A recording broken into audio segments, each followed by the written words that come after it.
The Time Machine by H.G. Wells. Chapter 1. Introduction. The time traveler, for so it will be convenient to speak of him, was expounding a recondite matter to us. His pale gray eyes shone and twinkled, and his usually pale face was flushed and animated. The fire burnt brightly, and the soft radiance of the incandescent lights in the lilies of silver caught the bubbles that flashed and passed in our glasses.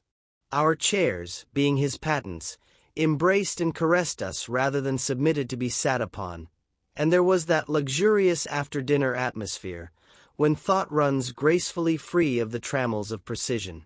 And he put it to us in this way, marking the points with a lean forefinger, as we sat and lazily admired his earnestness over this new paradox, as we thought it, and his fecundity.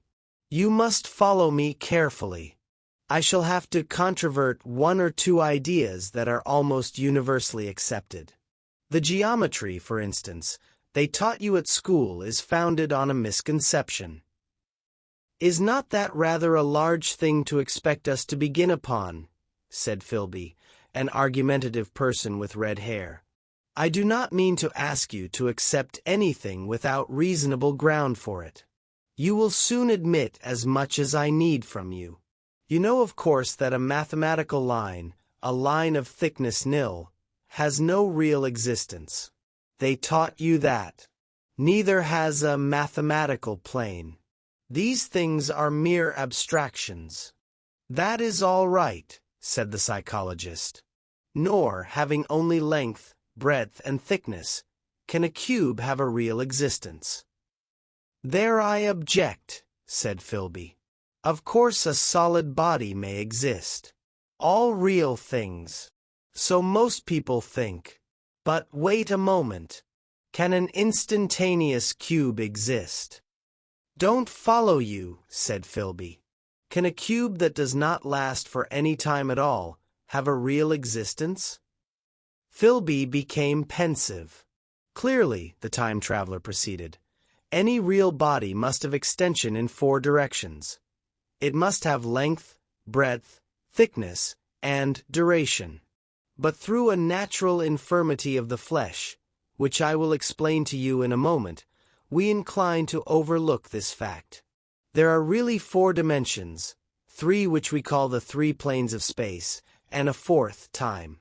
There is, however, a tendency to draw an unreal distinction between the former 3 dimensions and the latter, because it happens that our consciousness moves intermittently in one direction along the latter from the beginning to the end of our lives.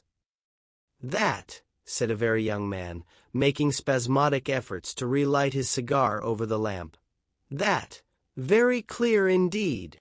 Now, it is very remarkable that this is so extensively overlooked, continued the time traveler, with a slight accession of cheerfulness. Really, this is what is meant by the 4th dimension, though some people who talk about the 4th dimension do not know they mean it. It is only another way of looking at time. There is no difference between time and any of the 3 dimensions of space except that our consciousness moves along it. But some foolish people have got hold of the wrong side of that idea. You have all heard what they have to say about this 4th dimension. I have not, said the provincial mayor. It is simply this. That space, as our mathematicians have it, is spoken of as having 3 dimensions, which one may call length, breadth, and thickness, and is always definable by reference to 3 planes, each at right angles to the others. But some philosophical people have been asking why 3 dimensions particularly, why not another direction at right angles to the other 3, and have even tried to construct a 4-dimensional geometry. Professor Simon Newcomb was expounding this to the New York Mathematical Society only a month or so ago. You know how on a flat surface, which has only 2 dimensions, we can represent a figure of a 3-dimensional solid, and similarly they think that by models of 3 dimensions they could represent one of 4, if they could master the perspective of the thing. See, I think so, murmured the provincial mayor, and knitting his brows, he lapsed into an introspective state, his lips moving as one who repeats mystic words. "Yes, I think I see it now," he said after some time, brightening in a quite transitory manner. "Well, I do not mind telling you I have been at work upon this geometry of 4 dimensions for some time. Some of my results are curious. For instance, here is a portrait of a man at 8 years old, another at 15, another at 17, another at 23, and so on. All these are evidently sections, as it were, 3-dimensional representations of his 4-dimension being, which is a fixed and unalterable thing. Scientific people," proceeded the time traveler, after the pause required for the proper assimilation of this, "know very well that time is only a kind of space. Here is a popular scientific diagram, a weather record. This line I trace with my finger shows the movement of the barometer. Yesterday it was so high, yesterday night it fell, then this morning it rose again, and so gently upward to here. Surely the mercury did not trace this line in any of the dimensions of space generally recognized? But certainly it traced such a line, and that line, therefore, we must conclude, was along the time dimension. But," said the medical man, staring hard at a coal in the fire, "if time is really only a 4th dimension of space, why is it, and why has it always been, regarded as something different? And why cannot we move in time as we move about in the other dimensions of space?" The time traveler smiled. "Are you so sure we can move freely in space? Right and left we can go, backward and forward freely enough, and men always have done so. I admit we move freely in 2 dimensions. But how about up and down? Gravitation limits us there." "Not exactly," said the medical man. "There are balloons." But before the balloons, save for spasmodic jumping and the inequalities of the surface, man had no freedom of vertical movement. "Still they could move a little up and down," said the medical man. "Easier, far easier down than up. And you cannot move at all in time. You cannot get away from the present moment." "My dear sir, that is just where you are wrong. That is just where the whole world has gone wrong. We are always getting away from the present moment. Our mental existences, which are immaterial and have no dimensions, are passing along the time dimension with a uniform velocity from the cradle to the grave. Just as we should travel down if we began our existence 50 miles above the Earth's surface." "But the great difficulty is this," interrupted the psychologist. "You can move about in all directions of space, but you cannot move about in time. That is the germ of my great discovery. But you are wrong to say that we cannot move about in time. For instance, if I am recalling an incident very vividly, I go back to the instant of its occurrence. I become absent-minded, as you say. I jump back for a moment. Of course we have no means of staying back for any length of time, any more than a savage or an animal has of staying 6 feet above the ground. But a civilized man is better off than the savage in this respect. He can go up against gravitation in a balloon, and why should he not hope that ultimately he may be able to stop or accelerate his drift along the time dimension, or even turn about and travel the other way? "Oh, this," began Philby, "is all." "Why not?" said the time traveler. "It's against reason," said Philby. "What reason?" said the time traveler. "You can show black is white by argument," said Philby, "but you will never convince me." "Possibly not," said the time traveler. "But now you begin to see the object of my investigations into the geometry of 4 dimensions. Long ago I had a vague inkling of a machine to travel through time," exclaimed the very young man, "that shall travel indifferently in any direction of space and time, as the driver determines." Philby contented himself with laughter. "But I have experimental verification," said the time traveler. It would be remarkably convenient for the historian, the psychologist suggested. One might travel back and verify the accepted account of the Battle of Hastings, for instance. Don't you think you would attract attention? Said the medical man. Our ancestors had no great tolerance for anachronisms. One might get one's Greek from the very lips of Homer and Plato, the very young man thought. In which case they would certainly plow you for the little go. The German scholars have improved Greek so much. Then there is the future, said the very young man. Just think. One might invest all one's money, leave it to accumulate at interest, and hurry on ahead. To discover a society, said I, erected on a strictly communistic basis. Of all the wild, extravagant theories, began the psychologist. Yes, so it seemed to me, and so I never talked of it until... Experimental verification, cried I. You are going to verify that? The experiment, cried Philby, who was getting brain-weary. Let's see your experiment anyhow, said the psychologist, though it's all humbug, you know. The time traveler smiled round at us. Then, still smiling faintly, and with his hands deep in his trousers pockets, he walked slowly out of the room, and we heard his slippers shuffling down the long passage to his laboratory. The psychologist looked at us. I wonder what he's got. Some sleight-of-hand trick or other, said the medical man, and Philby tried to tell us about a conjurer he had seen at Burslem. But before he had finished his preface, the time traveler came back, and Philby's anecdote collapsed. Chapter 2. The Machine. The thing the time traveler held in his hand was a glittering metallic framework, scarcely larger than a small clock, and very delicately made. There was ivory in it, and some transparent crystalline substance.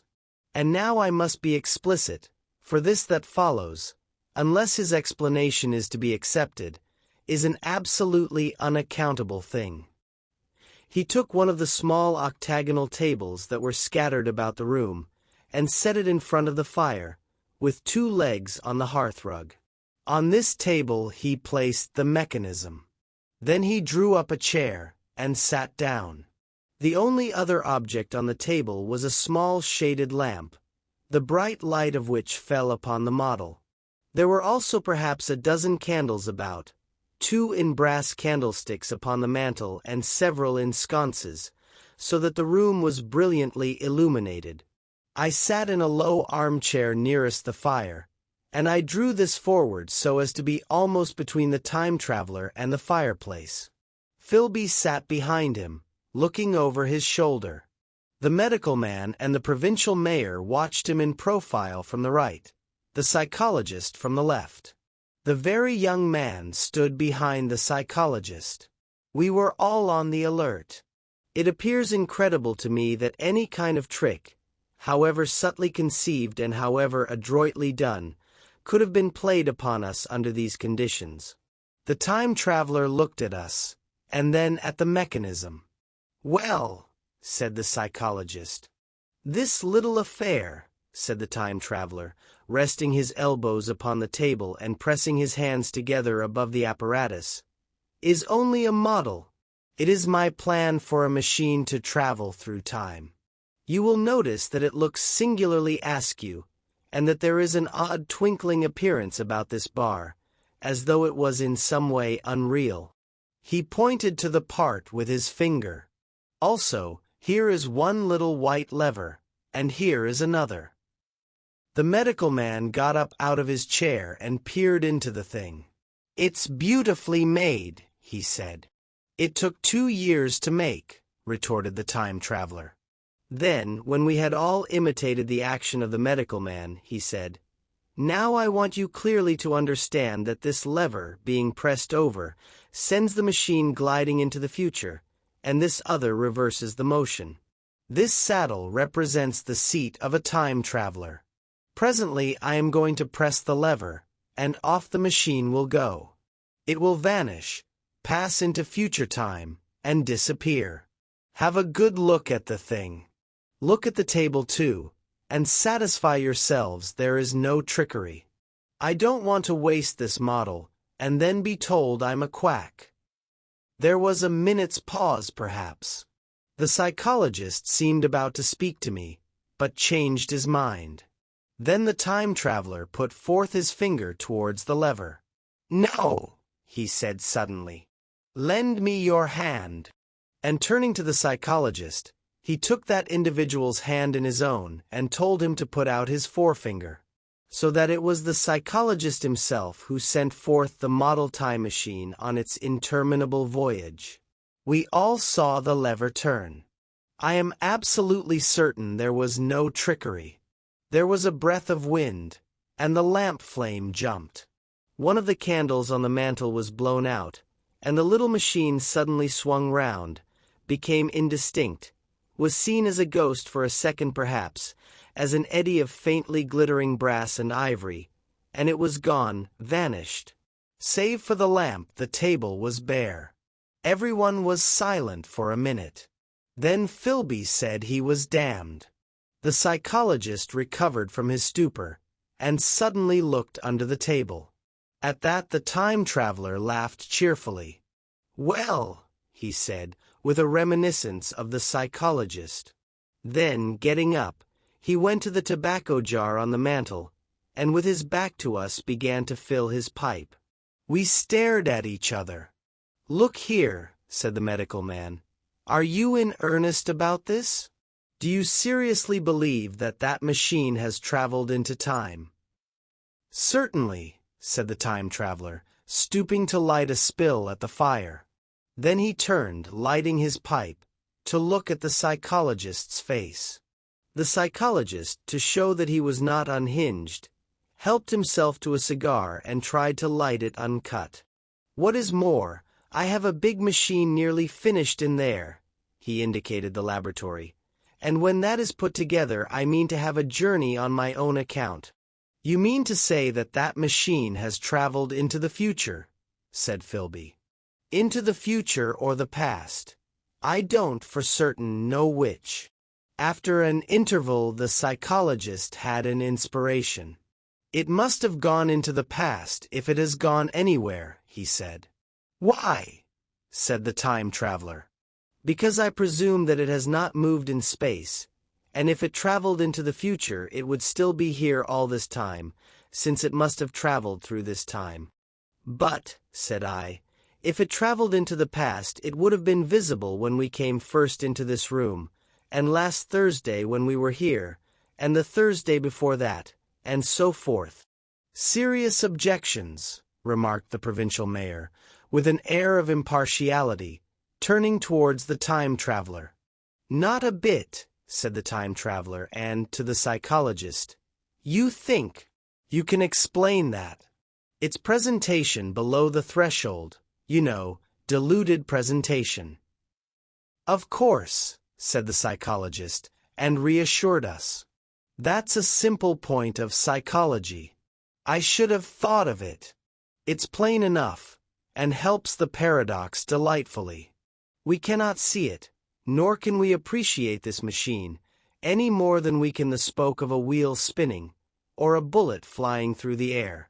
If it is traveling through time 50 times or 100 times faster than we are, if it gets through a minute while we get through a second, the impression it creates will of course be only 1/50th or 100th of what it would make if it were not traveling in time. That's plain enough." He passed his hand through the space in which the machine had been. "You see," he said, laughing. We sat and stared at the vacant table for a minute or so. Then the time traveler asked us what we thought of it all. "It sounds plausible enough tonight," said the medical man, "but wait until tomorrow. Wait for the common sense of the morning." "Would you like to see the time machine itself?" asked the time traveler. And therewith, taking the lamp in his hand, he led the way down the long, drafty corridor to his laboratory. I remember vividly the flickering light, his queer, broad head in silhouette, the dance of the shadows, how we all followed him, puzzled but incredulous, and how there in the laboratory we beheld a larger edition of the little mechanism which we had seen vanish from before our eyes. Parts were of nickel, parts of ivory, parts had certainly been filed or sawn out of rock crystal. The thing was generally complete, but the twisted crystalline bars lay unfinished upon the bench beside some sheets of drawings, and I took one up for a better look at it. Quartz it seemed to be. "Look here," said the medical man. "Are you perfectly serious? Or is this a trick, like that ghost you showed us last Christmas?" "Upon that machine," said the time traveler, holding the lamp aloft, "I intend to explore time. Is that plain? I was never more serious in my life. None of us quite knew how to take it." I caught Philby's eye over the shoulder of the medical man, and he winked at me solemnly. Chapter 3. The Time Traveler Returns. I think that, at that time, none of us quite believed in the time machine. The fact is, the time traveler was one of those men who are too clever to be believed. You never felt that you saw all round him. You always suspected some subtle reserve, some ingenuity in ambush, behind his lucid frankness. Had Philby shown the model and explained the matter in the time traveler's words, we should have shown him far less skepticism. For we should have perceived his motives. A pork butcher could understand Philby. But the time traveler had more than a touch of whim among his elements, and we distrusted him. Things that would have made the fame of a less clever man seemed tricks in his hands. It is a mistake to do things too easily. The serious people who took him seriously never felt quite sure of his deportment. They were somehow aware that trusting their reputations for judgment with him was like furnishing a nursery with eggshell china. So I don't think any of us said very much about time traveling in the interval between that Thursday and the next, though its odd potentialities ran, no doubt, in most of our minds. Its plausibility, that is, its practical incredibleness, the curious possibilities of anachronism and of utter confusion it suggested. For my own part, I was particularly preoccupied with the trick of the model. That I remember discussing with the medical man, whom I met on Friday at the Linnean. He said he had seen a similar thing at Tübingen, and laid considerable stress on the blowing out of the candle. But how the trick was done he could not explain. The next Thursday I went again to Richmond. I suppose I was one of the time traveler's most constant guests, and, arriving late, found 4 or 5 men already assembled in his drawing-room. The medical man was standing before the fire with a sheet of paper in one hand and his watch in the other. I looked round for the time traveler and, "It's 7:30 now," said the medical man. "I suppose we'd better have dinner?" "Where's?" said I, naming our host. "You've just come? It's rather odd. He's unavoidably detained. He asks me in this note to lead off with dinner at 7 if he's not back. Says he'll explain when he comes." "It seems a pity to let the dinner spoil," said the editor of a well-known daily paper, and thereupon the doctor rang the bell. The psychologist was the only person besides the doctor and myself who had attended the previous dinner. The other men were blank, the editor aforementioned, a certain journalist, and another, a quiet, shy man with a beard, whom I didn't know, and who, as far as my observation went, never opened his mouth all the evening. There was some speculation at the dinner table about the time traveler's absence, and I suggested time traveling, in a half-jocular spirit. The editor wanted that explained to him, and the psychologist volunteered a wooden account of the ingenious paradox and trick we had witnessed that day week. He was in the midst of his exposition when the door from the corridor opened slowly and without noise. I was facing the door, and saw it first. "Hello," I said. "At last!" And the door opened wider, and the time traveler stood before us. I gave a cry of surprise. "Good heavens! Man, what's the matter?" cried the medical man, who saw him next. And the whole tableful turned towards the door. He was in an amazing plight. His coat was dusty and dirty, and smeared with green down the sleeves. His hair disordered, and as it seemed to me grayer, either with dust and dirt or because its color had actually faded. His face was ghastly pale. His chin had a brown cut on it, a cut half-healed. His expression was haggard and drawn, as by intense suffering. For a moment he hesitated in the doorway, as if he had been dazzled by the light. Then he came into the room. He walked with just such a limp as I have seen in footsore tramps. We stared at him in silence, expecting him to speak. He said not a word, but came painfully to the table, and made a motion towards the wine. The editor filled a glass of champagne, and pushed it towards him. He drained it, and it seemed to do him good, for he looked round the table, and the ghost of his old smile flickered across his face. "What on earth have you been up to, man?" said the doctor. The time traveler did not seem to hear. "Don't let me disturb you," he said, with a certain faltering articulation. "I'm all right." He stopped, held out his glass for more, and took it off at a draught. "That's good," he said. His eyes grew brighter, and a faint color came into his cheeks. His glance flickered over our faces with a certain dull approval, and then went round the warm and comfortable room.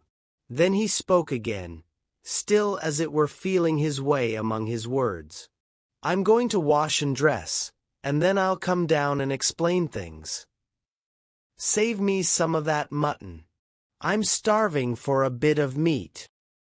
He looked across at the editor, who was a rare visitor, and hoped he was all right. The editor began a question. "Tell you presently," said the time traveler. "I'm funny. Be all right in a minute." He put down his glass, and walked towards the staircase door. Again I remarked his lameness and the soft padding sound of his footfall, and standing up in my place, I saw his feet as he went out. He had nothing on them but a pair of tattered, blood-stained socks. Then the door closed upon him. I had half a mind to follow, till I remembered how he detested any fuss about himself. For a minute, perhaps, my mind was wool-gathering. Then, "Remarkable behavior of an eminent scientist," I heard the editor say, thinking, after his wont, in headlines. And this brought my attention back to the bright dinner table. "What's the game?" said the journalist. "Has he been doing the amateur cadger? I don't follow." I met the eye of the psychologist, and read my own interpretation in his face. I thought of the time traveler limping painfully upstairs. I don't think anyone else had noticed his lameness. The first to recover completely from this surprise was the medical man, who rang the bell. The time traveler hated to have servants waiting at dinner, for a hot plate. At that the editor turned to his knife and fork with a grunt, and the silent man followed suit. The dinner was resumed. Conversation was exclamatory for a little while with gaps of wonderment, and then the editor got fervent in his curiosity. "Does our friend eke out his modest income with a crossing? Or has he his Nebuchadnezzar phases?"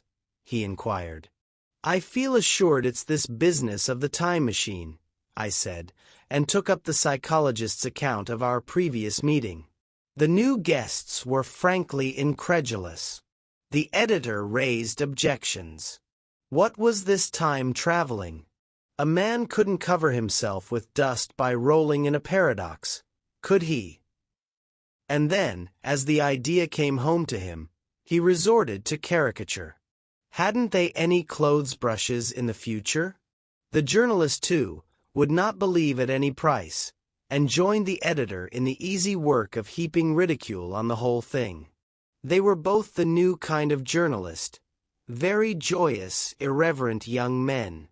Our special correspondent in the Day After Tomorrow reports, the journalist was saying, or rather shouting, when the time traveler came back. He was dressed in ordinary evening clothes, and nothing save his haggard look remained of the change that had startled me. "I say," said the editor hilariously, "these chaps here say you have been traveling into the middle of next week. Tell us all about Little Roseberry, will you? What will you take for the lot?" The time traveler came to the place reserved for him without a word. He smiled quietly, in his old way. "Where's my mutton?" he said. "What a treat it is to stick a fork into meat again." "Story!" cried the editor. "Story be damned," said the time traveler. "I want something to eat. I won't say a word until I get some peptone into my arteries. Thanks. And the salt." "One word," said I. "Have you been time traveling?" "Yes," said the time traveler with his mouth full, nodding his head. "I'd give a shilling a line for a verbatim note," said the editor. The time traveler pushed his glass towards the silent man and rang it with his fingernail, at which the silent man, who had been staring at his face, started convulsively and poured him wine. The rest of the dinner was uncomfortable. For my own part, sudden questions kept on rising to my lips, and I dare say it was the same with the others. The journalist tried to relieve the tension by telling anecdotes of Hetty Potter. The time traveler devoted his attention to his dinner, and displayed the appetite of a tramp. The medical man smoked a cigarette, and watched the time traveler through his eyelashes. The silent man seemed even more clumsy than usual, and drank champagne with regularity and determination out of sheer nervousness. At last the time traveler pushed his plate away, and looked round us. "I suppose I must apologize," he said. "I was simply starving. I've had a most amazing time."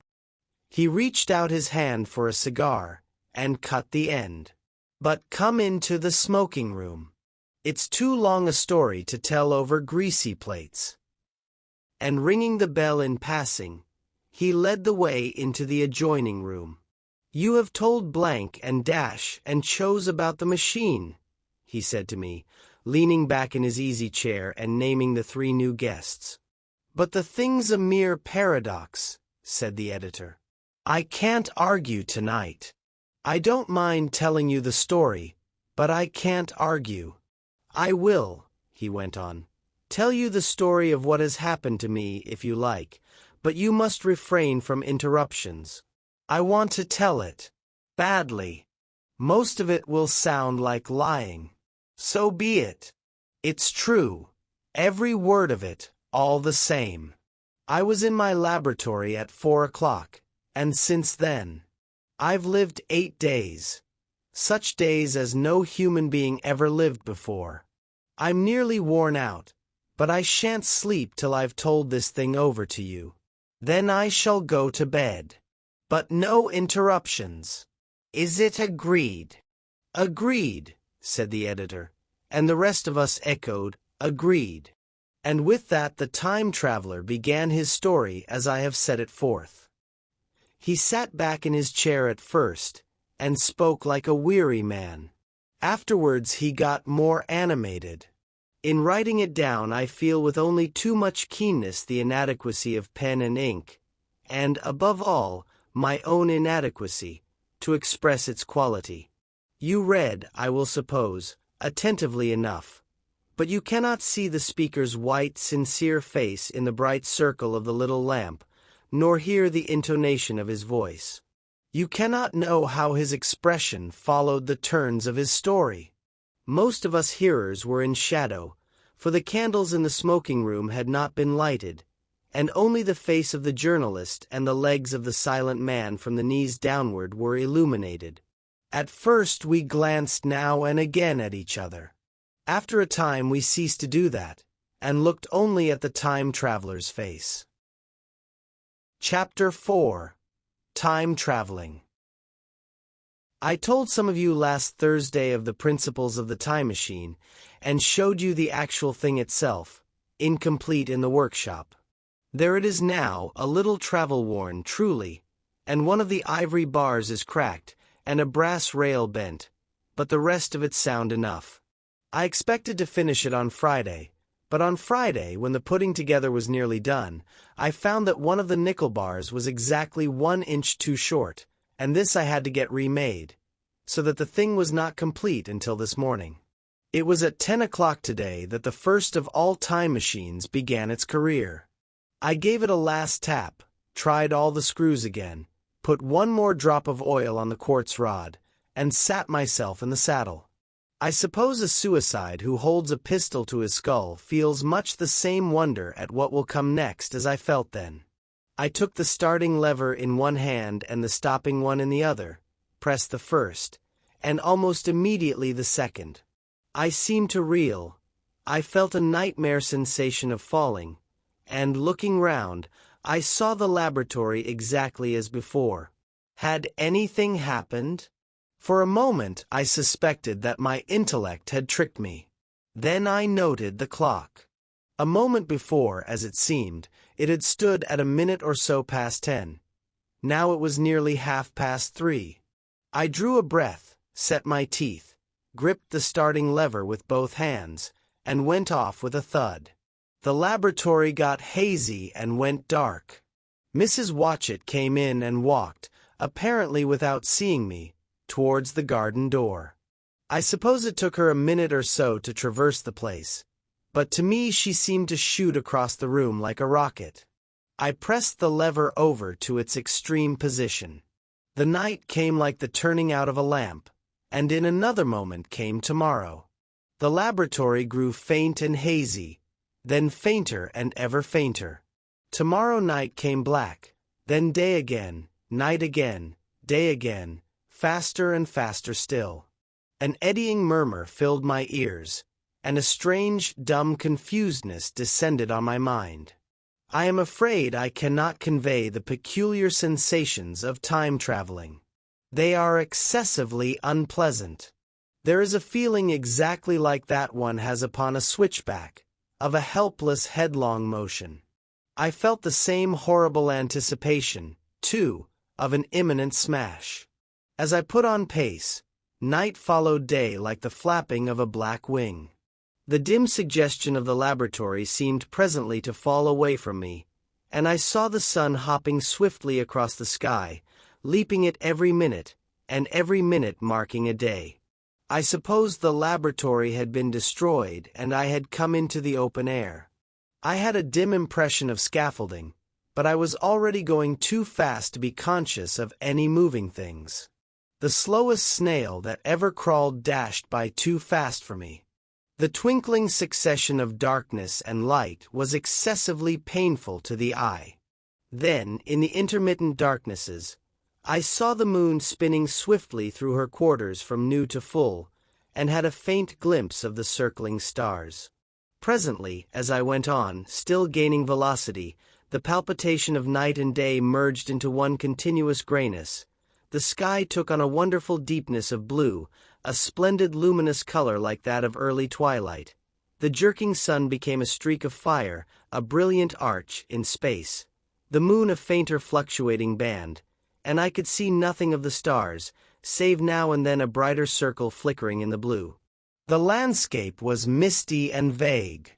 I was still on the hillside upon which this house now stands, and the shoulder rose above me gray and dim.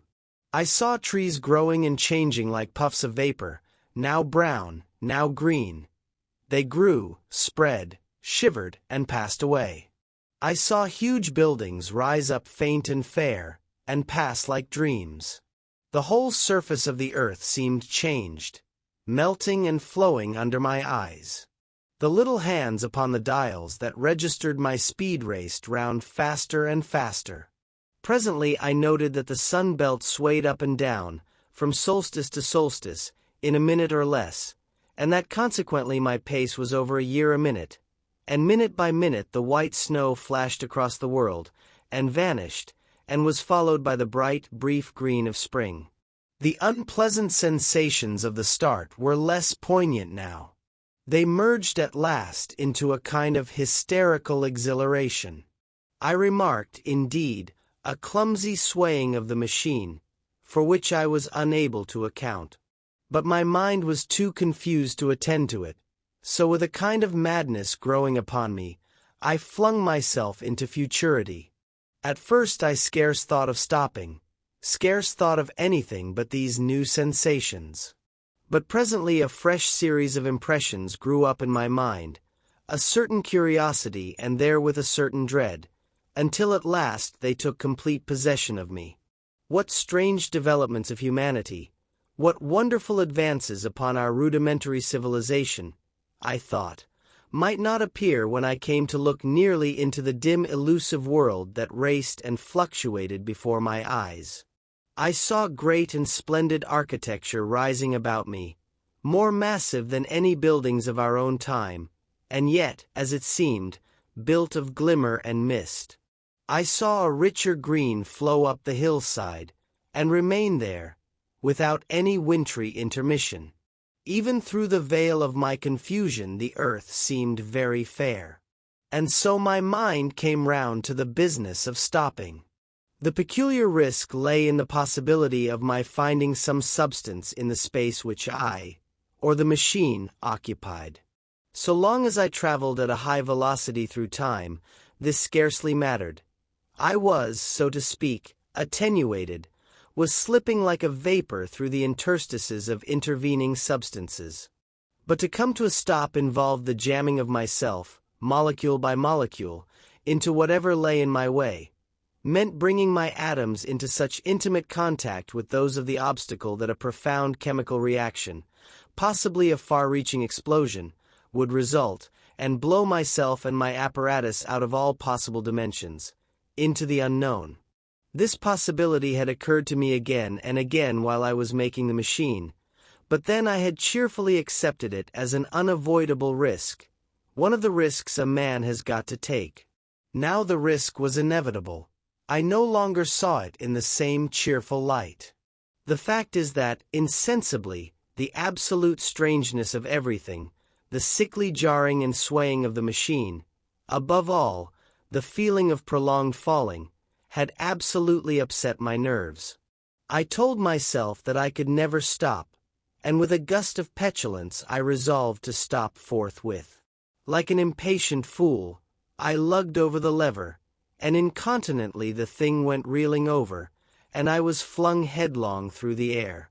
There was the sound of a clap of thunder in my ears. I may have been stunned for a moment. A pitiless hail was hissing round me, and I was sitting on soft turf in front of the overset machine. Everything still seemed gray, but presently I remarked that the confusion in my ears was gone. I looked round me. I was on what seemed to be a little lawn in a garden, surrounded by rhododendron bushes, and I noticed that their mauve and purple blossoms were dropping in a shower under the beating of the hailstones. The rebounding, dancing hail hung in a little cloud over the machine, and drove along the ground like smoke. In a moment I was wet to the skin. "Fine hospitality," said I, "to a man who has traveled innumerable years to see you." Presently I thought what a fool I was to get wet. I stood up and looked round me. A colossal figure, carved apparently in some white stone, loomed indistinctly beyond the rhododendrons through the hazy downpour. But all else of the world was invisible. My sensations would be hard to describe. As the columns of hail grew thinner, I saw the white figure more distinctly. It was very large, for a silver birch tree touched its shoulder. It was of white marble, in shape something like a winged sphinx, but the wings, instead of being carried vertically at the sides, were spread so that it seemed to hover. The pedestal, it appeared to me, was of bronze, and was thick with verdigris. It chanced that the face was towards me. The sightless eyes seemed to watch me. There was the faint shadow of a smile on the lips. It was greatly weather-worn, and that imparted an unpleasant suggestion of disease. I stood looking at it for a little space. Half a minute, perhaps, or half an hour. It seemed to advance and to recede as the hail drove before it denser or thinner. At last I tore my eyes from it for a moment, and saw that the hail curtain had worn threadbare, and that the sky was lightening with the promise of the sun. I looked up again at the crouching white shape, and the full temerity of my voyage came suddenly upon me. What might appear when that hazy curtain was altogether withdrawn? What might not have happened to men? What if cruelty had grown into a common passion? What if in this interval the race had lost its manliness, and had developed into something inhuman, unsympathetic, and overwhelmingly powerful? I might seem some old-world savage animal, only the more dreadful and disgusting for our common likeness, a foul creature to be incontinently slain. Already I saw other vast shapes, huge buildings with intricate parapets and tall columns, with a wooded hillside dimly creeping in upon me through the lessening storm. I was seized with a panic fear. I turned frantically to the time machine, and strove hard to readjust it. As I did so, the shafts of the sun smote through the thunderstorm. The gray downpour was swept aside and vanished like the trailing garments of a ghost. Above me, in the intense blue of the summer sky, some faint brown shreds of cloud whirled into nothingness. The great buildings about me stood out clear and distinct, shining with the wet of the thunderstorm, and picked out in white by the unmelted hailstones piled along their courses. I felt naked in a strange world. I felt as perhaps a bird may feel in the clear air, knowing the hawk wings above and will swoop. My fear grew to frenzy. I took a breathing space, set my teeth, and again grappled fiercely, wrist and knee, with the machine. It gave under my desperate onset and turned over. It struck my chin violently. One hand on the saddle, the other on the lever, I stood panting heavily in attitude to mount again. But with this recovery of a prompt retreat, my courage recovered. I looked more curiously and less fearfully at this world of the remote future. In a circular opening, high up in the wall of the nearer house, I saw a group of figures clad in rich, soft robes. They had seen me, and their faces were directed towards me. Then I heard voices approaching me. Coming through the bushes by the white sphinx were the heads and shoulders of men running. One of these emerged in a pathway leading straight to the little lawn upon which I stood with my machine. He was a slight creature, perhaps 4 feet high, clad in a purple tunic, girdled at the waist with a leather belt. Sandals or buskins, I could not clearly distinguish which, were on his feet. His legs were bare to the knees, and his head was bare. Noticing that, I noticed for the first time how warm the air was. He struck me as being a very beautiful and graceful creature, but indescribably frail. His flushed face reminded me of the more beautiful kind of consumptive, that hectic beauty of which we used to hear so much. At the sight of him, I suddenly regained confidence. I took my hands from the machine. Chapter 5. In the Golden Age. In another moment we were standing face to face, I and this fragile thing out of futurity. He came straight up to me and laughed into my eyes. The absence from his bearing of any sign of fear struck me at once. Then he turned to the 2 others who were following him and spoke to them in a strange and very sweet and liquid tongue. There were others coming, and presently a little group of perhaps 8 or 10 of these exquisite creatures were about me. One of them addressed me. It came into my head, oddly enough, that my voice was too harsh and deep for them. So I shook my head, and pointing to my ears, shook it again. He came a step forward, hesitated, and then touched my hand. Then I felt other soft little tentacles upon my back and shoulders. They wanted to make sure I was real. There was nothing in this at all alarming. Indeed, there was something in these pretty little people that inspired confidence, a graceful gentleness, a certain childlike ease. And besides, they looked so frail that I could fancy myself flinging the whole dozen of them about like ninepins. But I made a sudden motion to warn them when I saw their little pink hands feeling at the time machine. Happily then, when it was not too late, I thought of a danger I had hitherto forgotten, and reaching over the bars of the machine I unscrewed the little levers that would set it in motion, and put these in my pocket. Then I turned again to see what I could do in the way of communication. And then, looking more nearly into their features, I saw some further peculiarities in their Dresden china type of prettiness. Their hair, which was uniformly curly, came to a sharp end at the neck and cheek. There was not the faintest suggestion of it on the face, and their ears were singularly minute. The mouths were small, with bright red, rather thin lips, and the little chins ran to a point. The eyes were large and mild, and, this may seem egotism on my part, I fancied even that there was a certain lack of the interest I might have expected in them. As they made no effort to communicate with me, but simply stood round me smiling and speaking in soft cooing notes to each other, I began the conversation. I pointed to the time machine and to myself. Then, hesitating for a moment how to express time, I pointed to the sun. At once a quaintly pretty little figure in checkered purple and white followed my gesture, and then astonished me by imitating the sound of thunder. For a moment I was staggered, though the import of his gesture was plain enough. The question had come into my mind abruptly. Were these creatures fools?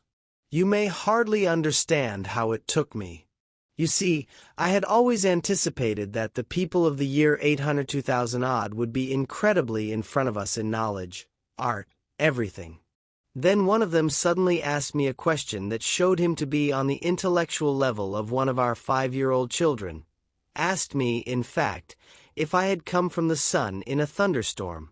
It let loose the judgment I had suspended upon their clothes, their frail light limbs, and fragile features. A flow of disappointment rushed across my mind. For a moment I felt that I had built the time machine in vain.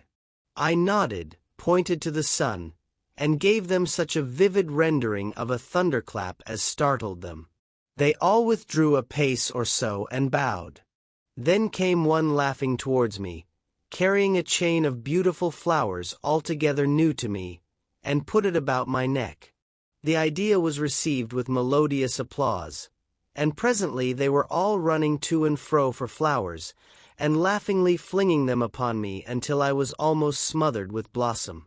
You who have never seen the like can scarcely imagine what delicate and wonderful flowers countless years of culture had created.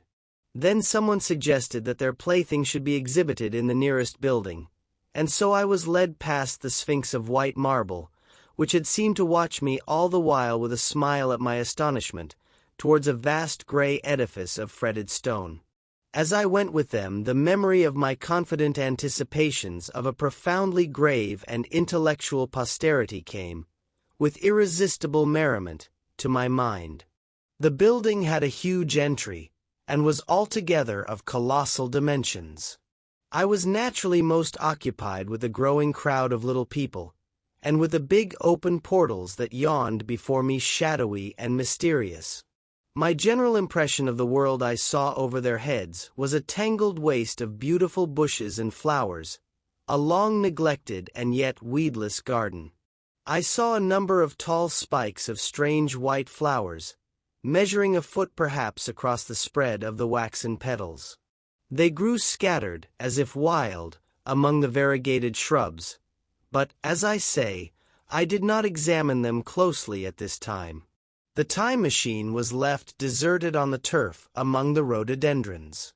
The arch of the doorway was richly carved, but naturally I did not observe the carving very narrowly, though I fancied I saw suggestions of old Phoenician decorations as I passed through, and it struck me that they were very badly broken and weather-worn. Several more brightly clad people met me in the doorway, and so we entered, I, dressed in dingy 19th-century garments, looking grotesque enough, garlanded with flowers, and surrounded by an eddying mass of bright, soft-colored robes and shining white limbs, in a melodious whirl of laughter and laughing speech. The big doorway opened into a proportionately great hall hung with brown. The roof was in shadow, and the windows, partially glazed with colored glass and partially unglazed, admitted a tempered light. The floor was made up of huge blocks of some very hard white metal, not plates nor slabs, blocks, and it was so much worn, as I judged by the going to and fro of past generations, as to be deeply channeled along the more frequented ways.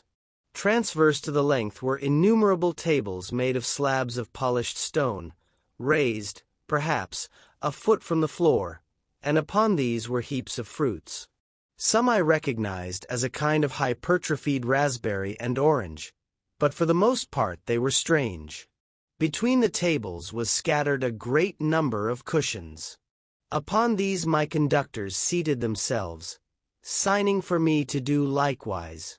With a pretty absence of ceremony they began to eat the fruit with their hands, flinging peel and stalks, and so forth, into the round openings in the sides of the tables.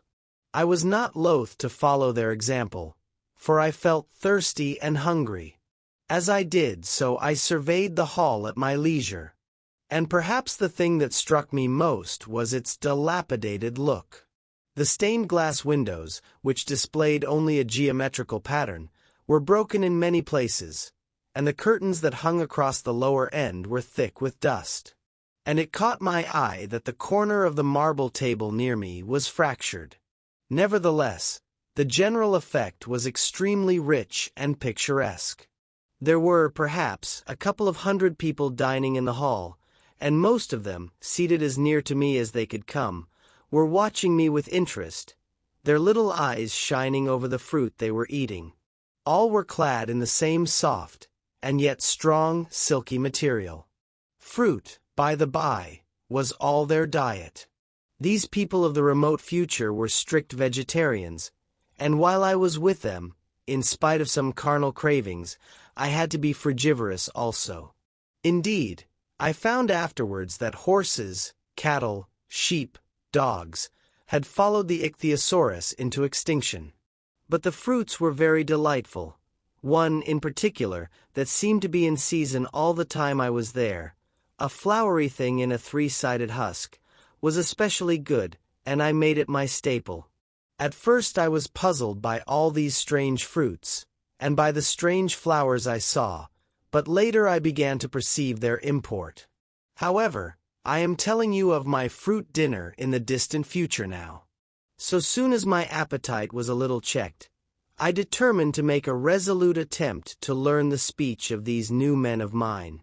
Clearly that was the next thing to do.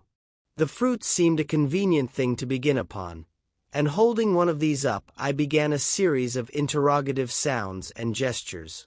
I had some considerable difficulty in conveying my meaning.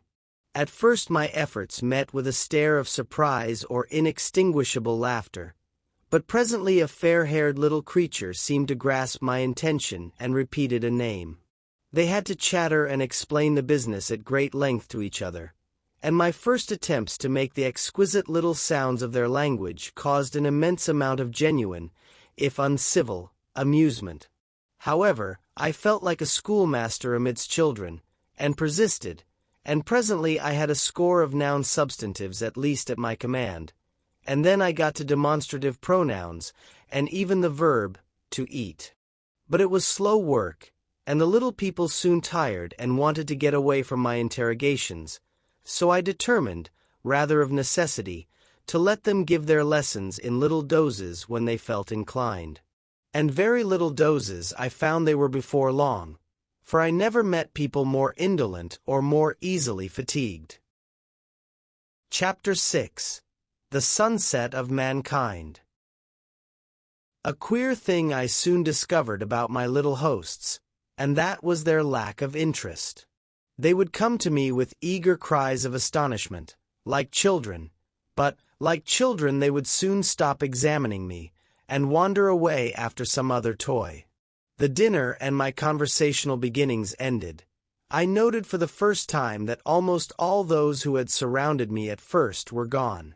It is odd, too, how speedily I came to disregard these little people. I went out through the portal into the sunlit world again as soon as my hunger was satisfied. I was continually meeting more of these men of the future, who would follow me a little distance, chatter and laugh about me, and, having smiled and gesticulated in a friendly way, leave me again to my own devices.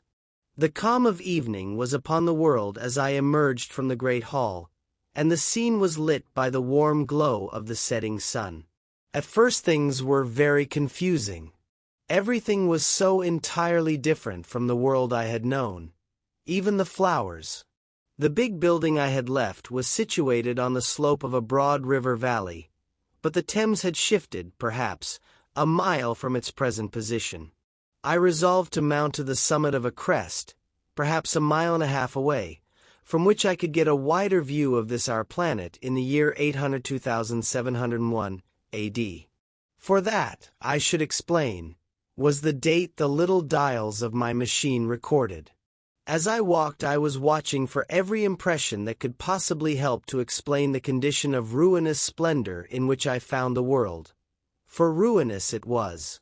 A little way up the hill, for instance, was a great heap of granite, bound together by masses of aluminium, a vast labyrinth of precipitous walls and crumpled heaps, amidst which were thick heaps of very beautiful pagoda-like plants, nettles possibly, but wonderfully tinted with brown about the leaves, and incapable of stinging. It was evidently the derelict remains of some vast structure, to what end built I could not determine. It was here that I was destined, at a later date, to have a very strange experience, the first intimation of a still stranger discovery, but of that I will speak in its proper place. Looking round, with a sudden thought, from a terrace on which I rested for a while, I realized that there were no small houses to be seen. Apparently the single house, and possibly even the household, had vanished. Here and there among the greenery were palace-like buildings, but the house and the cottage, which form such characteristic features of our own English landscape, had disappeared. Communism, said I to myself. And on the heels of that came another thought.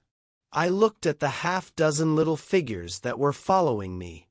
Then, in a flash, I perceived that all had the same form of costume, the same soft hairless visage, and the same girlish rotundity of limb. It may seem strange, perhaps, that I had not noticed this before. But everything was so strange. Now, I saw the fact plainly enough. In costume, and in all the differences of texture and bearing that now mark off the sexes from each other, these people of the future were alike. And the children seemed to my eyes to be but the miniatures of their parents. I judged then that the children of that time were extremely precocious, physically at least, and I found afterwards abundant verification of my opinion. Seeing the ease and security in which these people were living, I felt that this close resemblance of the sexes was after all what one would expect. For the strength of a man and the softness of a woman, the institution of the family, and the differentiation of occupations are mere militant necessities of an age of physical force. Where population is balanced and abundant, much childbearing becomes an evil rather than a blessing to the state. Where violence comes but rarely and offspring are secure, there is less necessity. Indeed, there is no necessity for an efficient family, and the specialization of the sexes with reference to their children's needs disappears. We see some beginnings of this even in our own time, and in this future age it was complete. This, I must remind you, was my speculation at the time. Later, I was to appreciate how far it fell short of the reality. While I was musing upon these things, my attention was attracted by a pretty little structure, like a well under a cupola. I thought in a transitory way of the oddness of wells still existing, and then resumed the thread of my speculations. There were no large buildings towards the top of the hill, and as my walking powers were evidently miraculous, I was presently left alone for the first time. With a strange sense of freedom and adventure, I pushed on up to the crest. There I found a seat of some yellow metal that I did not recognize, corroded in places with a kind of pinkish rust and half smothered in soft moss, the armrests cast and filed into the resemblance of griffins' heads. I sat down on it, and I surveyed the broad view of our old world under the sunset of that long day. It was as sweet and fair a view as I have ever seen. The sun had already gone below the horizon, and the west was flaming gold, touched with some horizontal bars of purple and crimson. Below was the valley of the Thames, in which the river lay like a band of burnished steel. I have already spoken of the great palaces dotted about among the variegated greenery, some in ruins and some still occupied. Here and there rose a white or silvery figure in the waste garden of the earth. Here and there came the sharp vertical line of some cupola or obelisk. There were no hedges, no signs of proprietary rights, no evidences of agriculture. The whole earth had become a garden. So watching, I began to put my interpretation upon the things I had seen, and as it shaped itself to me that evening, my interpretation was something in this way. Afterwards I found I had got only a half-truth, or only a glimpse of one facet of the truth. It seemed to me that I had happened upon humanity upon the wane. The ruddy sunset set me thinking of the sunset of mankind. For the first time I began to realize an odd consequence of the social effort in which we are at present engaged. And yet, come to think, it is a logical consequence enough. Strength is the outcome of need. Security sets a premium on feebleness. The work of ameliorating the conditions of life, the true civilizing process that makes life more and more secure, had gone steadily on to a climax. One triumph of a united humanity over nature had followed another. Things that are now mere dreams had become projects deliberately put in hand and carried forward. And the harvest was what I saw. After all, the sanitation and the agriculture of today are still in the rudimentary stage. The science of our time has attacked but a little department of the field of human disease, but, even so, it spreads its operations very steadily and persistently. Our agriculture and horticulture destroy a weed just here and there and cultivate perhaps a score or so of wholesome plants, leaving the greater number to fight out a balance as they can. We improve our favorite plants and animals, and how few they are, gradually by selective breeding, now a new and better peach, now a seedless grape, now a sweeter and larger flower, now a more convenient breed of cattle. We improve them gradually, because our ideals are vague and tentative, and our knowledge is very limited. Because nature, too, is shy and slow in our clumsy hands. Someday all this will be better organized, and still better. That is the drift of the current in spite of the eddies. The whole world will be intelligent, educated, and cooperating. Things will move faster and faster towards the subjugation of nature. In the end, wisely and carefully we shall readjust the balance of animal and vegetable life to suit our human needs. This adjustment, I say, must have been done, and done well. Done indeed for all time, in the space of time across which my machine had leapt. The air was free from gnats, the earth from weeds or fungi. Everywhere were fruits and sweet and delightful flowers. Brilliant butterflies flew hither and thither. The ideal of preventive medicine was attained. Diseases had been stamped out. I saw no evidence of any contagious diseases during all my stay. And I shall have to tell you later that even the processes of putrefaction and decay had been profoundly affected by these changes. Social triumphs, too, had been effected. I saw mankind housed in splendid shelters, gloriously clothed, and as yet I had found them engaged in no toil. There were no signs of struggle, neither social nor economical struggle. The shop, the advertisement, traffic, all that commerce which constitutes the body of our world, was gone. It was natural on that golden evening that I should jump at the idea of a social paradise. The difficulty of increasing population had been met, I guessed, and population had ceased to increase. But with this change in condition comes inevitably adaptations to the change. What, unless biological science is a mass of errors, is the cause of human intelligence and vigor? Hardship and freedom. Conditions under which the active, strong, and subtle survive and the weaker go to the wall.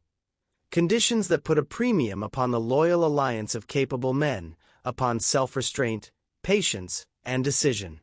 And the institution of the family, and the emotions that arise therein, the fierce jealousy, the tenderness for offspring, parental self-devotion, all found their justification and support in the imminent dangers of the young. Now, where are these imminent dangers?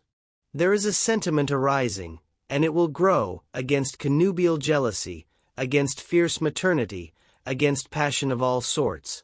Unnecessary things now, and things that make us uncomfortable, savage survivals, discords in a refined and pleasant life. I thought of the physical slightness of the people, their lack of intelligence, and those big abundant ruins, and it strengthened my belief in a perfect conquest of nature. For after the battle comes quiet. Humanity had been strong, energetic, and intelligent, and had used all its abundant vitality to alter the conditions under which it lived. And now came the reaction of the altered conditions. Under the new conditions of perfect comfort and security, that restless energy, that with us is strength, would become weakness. Even in our own time, certain tendencies and desires, once necessary to survival, are a constant source of failure. Physical courage and the love of battle, for instance, are no great help, may even be hindrances, to a civilized man. And in a state of physical balance and security, power, intellectual as well as physical, would be out of place. For countless years I judged there had been no danger of war or solitary violence, no danger from wild beasts, no wasting disease to require strength of constitution, no need of toil. For such a life, what we should call the weak are as well equipped as the strong, are indeed no longer weak. Better equipped indeed they are, for the strong would be fretted by an energy for which there was no outlet. No doubt the exquisite beauty of the buildings I saw was the outcome of the last surgings of the now purposeless energy of mankind before it settled down into perfect harmony with the conditions under which it lived, the flourish of that triumph which began the last great peace. This has ever been the fate of energy in security. It takes to art and to eroticism, and then come languor and decay. Even this artistic impetus would at last die away, had almost died in the time I saw. To adorn themselves with flowers, to dance, to sing in the sunlight, so much was left of the artistic spirit, and no more. Even that would fade in the end into a contented inactivity.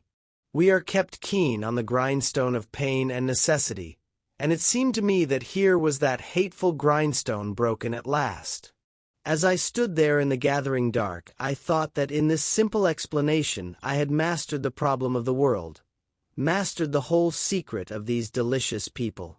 Possibly the checks they had devised for the increase of population had succeeded too well, and their numbers had rather diminished than kept stationary. That would account for the abandoned ruins. Very simple was my explanation, and plausible enough, as most wrong theories are. Chapter 7. A Sudden Shock. As I stood there musing over this too perfect triumph of man, the full moon, yellow and gibbous, came up out of an overflow of silver light in the northeast.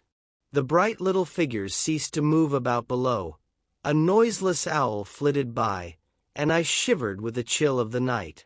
I determined to descend and find where I could sleep. I looked for the building I knew. Then my eye traveled along to the figure of the white sphinx upon the pedestal of bronze, growing distinct as the light of the rising moon grew brighter. I could see the silver birch against it. There was the tangle of rhododendron bushes, black in the pale light, and there was the little lawn. I looked at the lawn again. A queer doubt chilled my complacency. No, said I stoutly to myself. That was not the lawn. But it was the lawn. For the white leprous face of the Sphinx was towards it. Can you imagine what I felt as this conviction came home to me? But you cannot. The time machine was gone. At once, like a lash across the face, came the possibility of losing my own age, of being left helpless in this strange new world. The bare thought of it was an actual physical sensation. I could feel it grip me at the throat and stop my breathing. In another moment, I was in a passion of fear and running with great leaping strides down the slope. Once I fell headlong and cut my face. I lost no time in stanching the blood, but jumped up and ran on, with a warm trickle down my cheek and chin. All the time I ran I was saying to myself, "They have moved it a little, pushed it under the bushes out of the way." Nevertheless, I ran with all my might. All the time, with the certainty that sometimes comes with excessive dread, I knew that such assurance was folly, knew instinctively that the machine was removed out of my reach. My breath came with pain.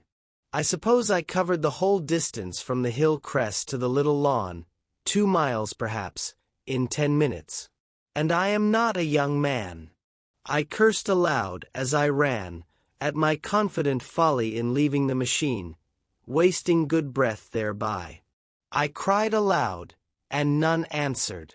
Not a creature seemed to be stirring in that moonlit world. When I reached the lawn my worst fears were realized. Not a trace of the thing was to be seen. I felt faint and cold when I faced the empty space among the black tangle of bushes. I ran round it furiously, as if the thing might be hidden in a corner, and then stopped abruptly, with my hands clutching my hair. Above me towered the Sphinx, upon the bronze pedestal, white, shining, leprous, in the light of the rising moon. It seemed to smile in mockery of my dismay. I might have consoled myself by imagining the little people had put the mechanism in some shelter for me, had I not felt assured of their physical and intellectual inadequacy. That is what dismayed me, the sense of some hitherto unsuspected power, through whose intervention my invention had vanished. Yet, for one thing I felt assured. Unless some other age had produced its exact duplicate, the machine could not have moved in time. The attachment of the levers, I will show you the method later, prevented anyone from tampering with it in that way when they were removed. It had moved, and was hid, only in space. But then where could it be? I think I must have had a kind of frenzy. I remember running violently in and out among the moonlit bushes all round the Sphinx, and startling some white animal that, in the dim light, I took for a small deer. I remember, too, late that night, beating the bushes with my clenched fist until my knuckles were gashed and bleeding from the broken twigs. Then, sobbing and raving in my anguish of mind, I went down to the great building of stone. The big hall was dark, silent, and deserted. I slipped on the uneven floor, and fell over one of the malachite tables, almost breaking my shin. I lit a match and went on past the dusty curtains, of which I have told you. There I found a second great hall covered with cushions, upon which, perhaps, a score or so of the little people were sleeping. I have no doubt they found my second appearance strange enough, coming suddenly out of the quiet darkness with inarticulate noises and the splutter and flare of a match. For they had forgotten about matches. Where is my time machine? I began, bawling like an angry child, laying hands upon them and shaking them up together. It must have been very queer to them. Some laughed. Most of them looked sorely frightened. When I saw them standing round me, it came into my head that I was doing as foolish a thing as it was possible for me to do under the circumstances, in trying to revive the sensation of fear. For, reasoning from their daylight behavior, I thought that fear must be forgotten. Abruptly, I dashed down the match, and knocking one of the people over in my course, went blundering across the big dining hall again, out under the moonlight. I heard cries of terror and their little feet running and stumbling this way and that. I do not remember all I did as the moon crept up the sky. I suppose it was the unexpected nature of my loss that maddened me. I felt hopelessly cut off from my own kind, a strange animal in an unknown world. I must have raved to and fro, screaming and crying upon God and fate. I have a memory of horrible fatigue, as the long night of despair wore away, of looking in this impossible place and that, of groping among moonlit ruins and touching strange creatures in the black shadows, at last, of lying on the ground near the Sphinx and weeping with absolute wretchedness, even anger at the folly of leaving the machine having leaked away with my strength. I had nothing left but misery. Then I slept, and when I woke again it was full day, and a couple of sparrows were hopping round me on the turf within reach of my arm. I sat up in the freshness of the morning, trying to remember how I had got there, and why I had such a profound sense of desertion and despair. Then things came clear in my mind. With the plain, reasonable daylight, I could look my circumstances fairly in the face. I saw the wild folly of my frenzy overnight, and I could reason with myself. Suppose the worst, I said. Suppose the machine altogether lost, perhaps destroyed? It behoves me to be calm and patient, to learn the way of the people, to get a clear idea of the method of my loss, and the means of getting materials and tools, so that in the end, perhaps, I may make another. That would be my only hope, a poor hope, perhaps, but better than despair. And, after all, it was a beautiful and curious world. But probably the machine had only been taken away. Still, I must be calm and patient, find its hiding place, and recover it by force or cunning. And with that I scrambled to my feet and looked about me, wondering where I could bathe. I felt weary, stiff, and travel-soiled. The freshness of the morning made me desire an equal freshness. I had exhausted my emotion. Indeed, as I went about my business, I found myself wondering at my intense excitement overnight. I made a careful examination of the ground about the little lawn. I wasted some time in futile questionings, conveyed, as well as I was able, to such of the little people as came by. They all failed to understand my gestures. Some were simply stolid, some thought it was a jest and laughed at me. I had the hardest task in the world to keep my hands off their pretty laughing faces. It was a foolish impulse, but the devil begotten of fear and blind anger was ill-curbed and still eager to take advantage of my perplexity. The turf gave better counsel. I found a groove ripped in it, about midway between the pedestal of the Sphinx and the marks of my feet where, on arrival, I had struggled with the overturned machine. There were other signs of removal about, with queer narrow footprints like those I could imagine made by a sloth. This directed my closer attention to the pedestal. It was, as I think I have said, of bronze. It was not a mere block, but highly decorated with deep-framed panels on either side. I went and rapped at these. The pedestal was hollow. Examining the panels with care, I found them discontinuous with the frames. There were no handles or keyholes, but possibly the panels, if they were doors, as I supposed, opened from within. One thing was clear enough to my mind.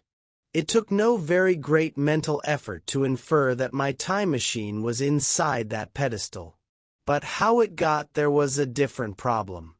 I saw the heads of two orange-clad people coming through the bushes and under some blossom-covered apple trees towards me. I turned smiling to them, and beckoned them to me. They came, and then, pointing to the bronze pedestal, I tried to intimate my wish to open it. But at my first gesture towards this, they behaved very oddly. I don't know how to convey their expression to you. Suppose you were to use a grossly improper gesture to a delicate-minded woman, it is how she would look. They went off as if they had received the last possible insult. I tried a sweet-looking little chap in white next, with exactly the same result. Somehow, his manner made me feel ashamed of myself. But, as you know, I wanted the time machine, and I tried him once more. As he turned off, like the others, my temper got the better of me. In 3 strides I was after him, had him by the loose part of his robe round the neck, and began dragging him towards the Sphinx. Then I saw the horror and repugnance of his face, and all of a sudden I let him go. But I was not beaten yet. I banged with my fist at the bronze panels. I thought I heard something stir inside. To be explicit, I thought I heard a sound like a chuckle, but I must have been mistaken. Then I got a big pebble from the river, and came and hammered till I had flattened a coil in the decorations, and the verdigris came off in powdery flakes. The delicate little people must have heard me hammering in gusty outbreaks a mile away on either hand, but nothing came of it. I saw a crowd of them upon the slopes, looking furtively at me. At last, hot and tired, I sat down to watch the place. But I was too restless to watch long. I am too occidental for a long vigil. I could work at a problem for years, but to wait inactive for 24 hours, that is another matter. I got up after a time, and began walking aimlessly through the bushes towards the hill again. "Patience," said I to myself. "If you want your machine again, you must leave that Sphinx alone. If they mean to take your machine away, it's little good you're wrecking their bronze panels, and if they don't, you will get it back as soon as you can ask for it. To sit among all those unknown things before a puzzle like that is hopeless. That way lies monomania. Face this world. Learn its ways, watch it, be careful of too hasty guesses at its meaning. In the end you will find clues to it all." Then suddenly the humor of the situation came into my mind. The thought of the years I had spent in study and toil to get into the future age, and now my passion of anxiety to get out of it. I had made myself the most complicated and the most hopeless trap that ever a man devised. Although it was at my own expense, I could not help myself. I laughed aloud. Going through the big palace, it seemed to me that the little people avoided me. It may have been my fancy, or it may have had something to do with my hammering at the gates of bronze. Yet I felt tolerably sure of the avoidance. I was careful, however, to show no concern and to abstain from any pursuit of them, and in the course of a day or two things got back to the old footing. I made what progress I could in the language, and in addition I pushed my explorations here and there. Either I missed some subtle point or their language was excessively simple, almost exclusively composed of concrete substantives and verbs. There seemed to be few, if any, abstract terms, or little use of figurative language. Their sentences were usually simple and of 2 words, and I failed to convey or understand any but the simplest propositions. I determined to put the thought of my time machine and the mystery of the bronze doors under the Sphinx as much as possible in a corner of memory, until my growing knowledge would lead me back to them in a natural way. Yet a certain feeling, you may understand, tethered me in a circle of a few miles round the point of my arrival. Chapter 8. Explanation. So far as I could see, all the world displayed the same exuberant richness as the Thames Valley. From every hill I climbed I saw the same abundance of splendid buildings, endlessly varied in material and style, the same clustering thickets of evergreens, the same blossom-laden trees and tree ferns. Here and there water shone like silver, and beyond, the land rose into blue undulating hills, and so faded into the serenity of the sky. A peculiar feature, which presently attracted my attention, was the presence of certain circular wells, several, as it seemed to me, of a very great depth. One lay by the path up the hill which I had followed during my first walk. Like the others, It was rimmed with bronze, curiously wrought, and protected by a little cupola from the rain. Sitting by the side of these wells, and peering down into the shafted darkness, I could see no gleam of water, nor could I start any reflection with a lighted match. But in all of them I heard a certain sound, a thud, thud, thud, like the beating of some big engine, and I discovered, from the flaring of my matches, that a steady current of air set down the shafts. Further, I threw a scrap of paper into the throat of one, and instead of fluttering slowly down, it was at once sucked swiftly out of sight. After a time, too, I came to connect these wells with tall towers standing here and there upon the slopes, for above them there was often just such a flicker in the air as one sees on a hot day above a sun-scorched beach. Putting things together, I reached a strong suggestion of an extensive system of subterranean ventilation, whose true import it was difficult to imagine. I was at first inclined to associate it with the sanitary apparatus of these people. It was an obvious conclusion, but it was absolutely wrong. And here I must admit that I learnt very little of drains and bells and modes of conveyance, and the like conveniences, during my time in this real future. In some of these visions of utopias and coming times which I have read, there is a vast amount of detail about building and social arrangements and so forth. But while such details are easy enough to obtain when the whole world is contained in one's imagination, they are altogether inaccessible to a real traveler amid such realities as I found here. Conceive the tale of London which a Negro, fresh from Central Africa, would take back to his tribe. What would he know of railway companies, of social movements, of telephone and telegraph wires, of the parcels delivery company, and postal orders and the like? Yet we, at least, should be willing enough to explain these things to him. And even of what he knew, how much could he make his entraveled friend either apprehend or believe?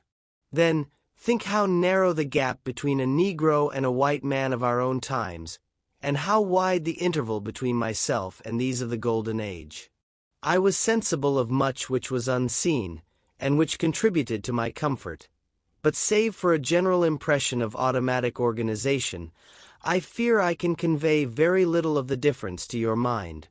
In the matter of sepulture, for instance, I could see no signs of crematoria nor anything suggestive of tombs. But it occurred to me that, possibly, there might be cemeteries or crematoria somewhere beyond the range of my explorings.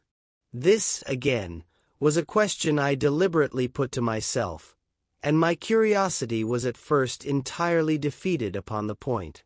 The thing puzzled me, and I was led to make a further remark, which puzzled me still more, that aged and infirm among this people there were none. I must confess that my satisfaction with my first theories of an automatic civilization and a decadent humanity did not long endure. Yet I could think of no other. Let me put my difficulties. The several big palaces I had explored were mere living places, great dining halls and sleeping apartments. I could find no machinery, no appliances of any kind. Yet these people were clothed in pleasant fabrics that must at times need renewal, and their sandals, though undecorated, were fairly complex specimens of metalwork. Somehow such things must be made. And the little people displayed no vestige of a creative tendency. There were no shops, no workshops, no sign of importations among them. They spent all their time in playing gently, in bathing in the river, in making love in a half-playful fashion, in eating fruit and sleeping. I could not see how things were kept going.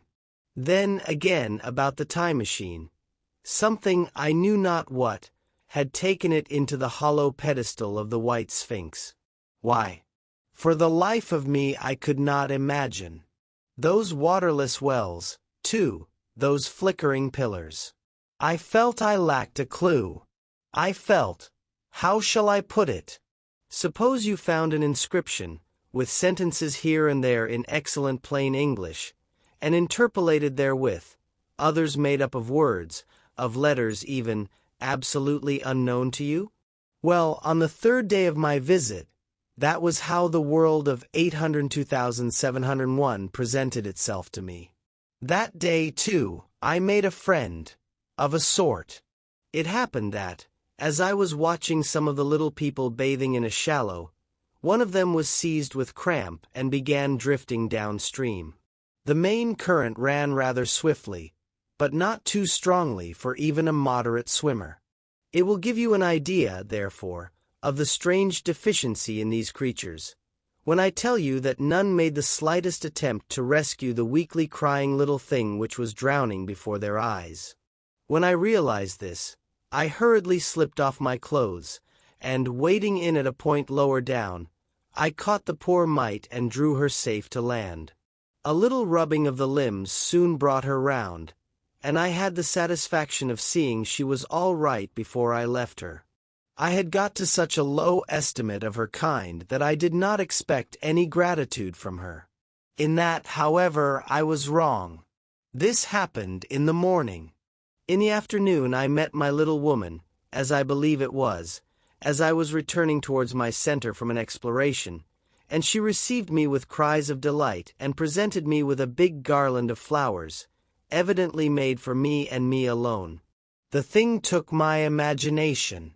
Very possibly I had been feeling desolate. At any rate, I did my best to display my appreciation of the gift. We were soon seated together in a little stone arbor, engaged in conversation, chiefly of smiles. The creature's friendliness affected me exactly as a child's might have done. We passed each other flowers, and she kissed my hands. I did the same to hers. Then I tried talk, and found that her name was Weena, which, though I don't know what it meant, somehow seemed appropriate enough. That was the beginning of a queer friendship which lasted a week, and ended, as I will tell you. She was exactly like a child. She wanted to be with me always. She tried to follow me everywhere, and on my next journey out and about it went to my heart to tire her down, and leave her at last, exhausted and calling after me rather plaintively. But the problems of the world had to be mastered. I had not, I said to myself, come into the future to carry on a miniature flirtation. Yet her distress when I left her was very great. Her expostulations at the parting were sometimes frantic, and I think, altogether, I had as much trouble as comfort from her devotion. Nevertheless she was, somehow, a very great comfort. I thought it was mere childish affection that made her cling to me. Until it was too late, I did not clearly know what I had inflicted upon her when I left her. Nor until it was too late did I clearly understand what she was to me. For, by merely seeming fond of me, and showing in her weak, futile way that she cared for me, the little doll of a creature presently gave my return to the neighborhood of the White Sphinx almost the feeling of coming home, and I would watch for her tiny figure of white and gold so soon as I came over the hill. It was from her, too, that I learnt that fear had not yet left the world. She was fearless enough in the daylight, and she had the oddest confidence in me. For once, in a foolish moment, I made threatening grimaces at her, and she simply laughed at them. But she dreaded the dark, dreaded shadows, dreaded black things. Darkness to her was the one thing dreadful. It was a singularly passionate emotion, and it set me thinking and observing. I discovered then, among other things, that these little people gathered into the great houses after dark, and slept in droves. To enter upon them without a light was to put them into a tumult of apprehension. I never found one out of doors, or one sleeping alone within doors, after dark. Yet I was still such a blockhead that I missed the lesson of that fear, and in spite of Weena's distress, I insisted upon sleeping away from these slumbering multitudes. It troubled her greatly, but in the end her odd affection for me triumphed, and for 5 of the nights of our acquaintance, including the last night of all, she slept with her head pillowed on my arm. But my story slips away from me as I speak of her. It must have been the night before her rescue that I was awakened about dawn. I had been restless, dreaming most disagreeably that I was drowned, and that sea anemones were feeling over my face with their soft palps. I woke with a start, and with an odd fancy that some grayish animal had just rushed out of the chamber. I tried to get to sleep again, but I felt restless and uncomfortable. It was that dim gray hour when things are just creeping out of darkness, when everything is colorless and clear-cut, and yet unreal. I got up, and went down into the great hall, and so out upon the flagstones in front of the palace. I thought I would make a virtue of necessity, and see the sunrise. The moon was setting, and the dying moonlight and the first pallor of dawn were mingled in a ghastly half-light. The bushes were inky black, the ground a somber gray, the sky colorless and cheerless. And up the hill I thought I could see ghosts. Several times, as I scanned the slope, I saw white figures. Twice I fancied I saw a solitary white, ape-like creature running rather quickly up the hill, and once near the ruins I saw a leash of them carrying some dark body. They moved hastily. I did not see what became of them. It seemed that they vanished among the bushes. The dawn was still indistinct, you must understand. I was feeling that chill, uncertain, early morning feeling you may have known. I doubted my eyes. As the eastern sky grew brighter, and the light of the day came on and its vivid coloring returned upon the world once more, I scanned the view keenly. But I saw no vestige of my white figures. They were mere creatures of the half-light. They must have been ghosts, I said. I wonder whence they dated. For a queer notion of Grant Allen's came into my head, and amused me. If each generation die and leave ghosts, he argued, the world at last will get overcrowded with them. On that theory they would have grown innumerable some 800,000 years hence, and it was no great wonder to see four at once. But the jest was unsatisfying, and I was thinking of these figures all the morning, until Weena's rescue drove them out of my head. I associated them in some indefinite way with the white animal I had startled in my first passionate search for the time machine. But Weena was a pleasant substitute. Yet all the same, they were soon destined to take far deadlier possession of my mind. I think I have said how much hotter than our own was the weather of this golden age. I cannot account for it. It may be that the sun was hotter, or the earth nearer the sun. It is usual to assume that the sun will go on cooling steadily in the future. But people, unfamiliar with such speculations as those of the younger Darwin, forget that the planets must ultimately fall back one by one into the parent body. As these catastrophes occur, the sun will blaze with renewed energy, and it may be that some inner planet had suffered this fate. Whatever the reason, the fact remains that the sun was very much hotter than we know it. Well, one very hot morning, my fourth, I think, as I was seeking shelter from the heat and glare in a colossal ruin near the great house where I slept and fed, there happened this strange thing. Clambering among these heaps of masonry, I found a narrow gallery, whose end and side windows were blocked by fallen masses of stone. By contrast with the brilliancy outside, it seemed at first impenetrably dark to me. I entered it groping, for the change from light to blackness made spots of color swim before me. Suddenly I halted spellbound. A pair of eyes, luminous by reflection against the daylight without, was watching me out of the darkness. The old instinctive dread of wild beasts came upon me. I clenched my hands and steadfastly looked into the glaring eyeballs. I was afraid to turn. Then the thought of the absolute security in which humanity appeared to be living came to my mind. And then I remembered that strange terror of the dark. Overcoming my fear to some extent, I advanced a step and spoke. I will admit that my voice was harsh and ill-controlled. I put out my hand and touched something soft. At once the eyes darted sideways, and something white ran past me. I turned with my heart in my mouth, and saw a queer little ape-like figure, its head held down in a peculiar manner, running across the sunlit space behind me. It blundered against a block of granite, staggered aside, and in a moment was hidden in a black shadow beneath another pile of ruined masonry. My impression of it is, of course, imperfect, but I know it was a dull white, and had strange large grayish-red eyes, also that there was flaxen hair on its head and down its back. But, as I say, it went too fast for me to see distinctly.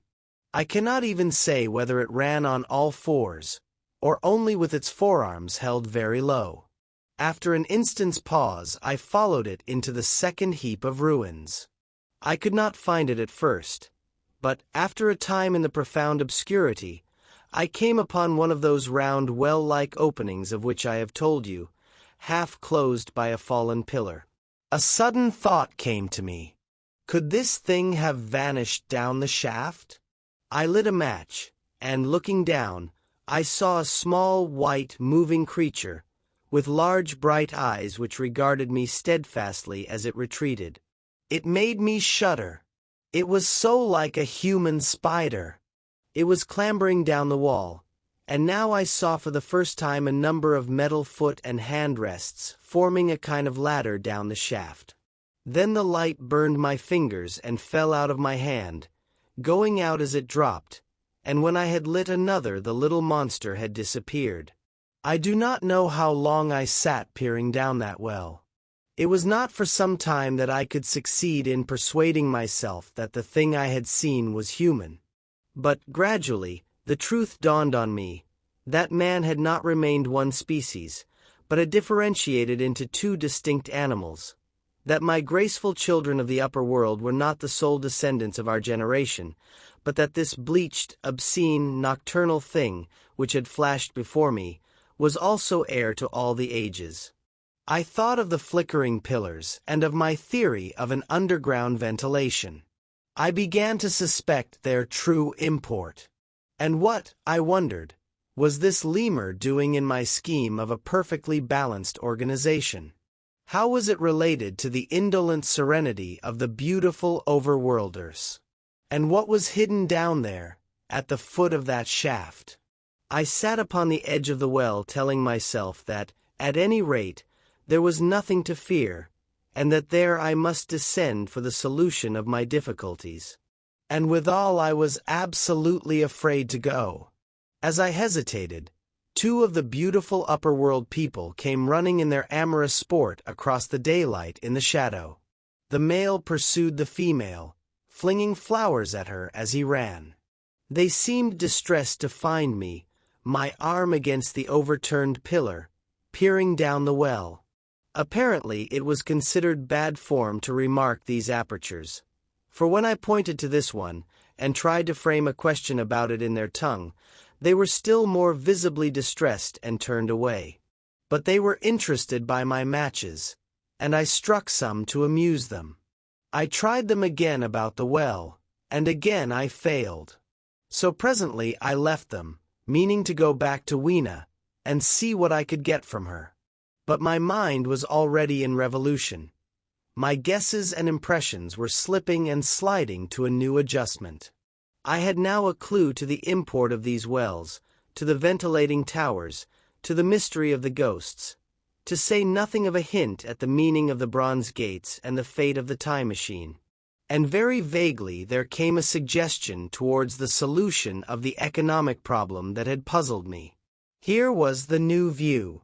Plainly, this second species of man was subterranean. There were three circumstances in particular which made me think that its rare emergence above ground was the outcome of a long-continued underground habit.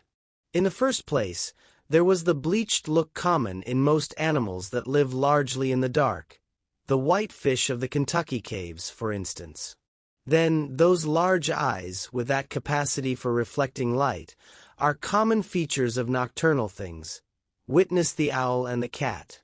And last of all, that evident confusion in the sunshine, that hasty yet fumbling awkward flight towards dark shadow, and that peculiar carriage of the head while in the light.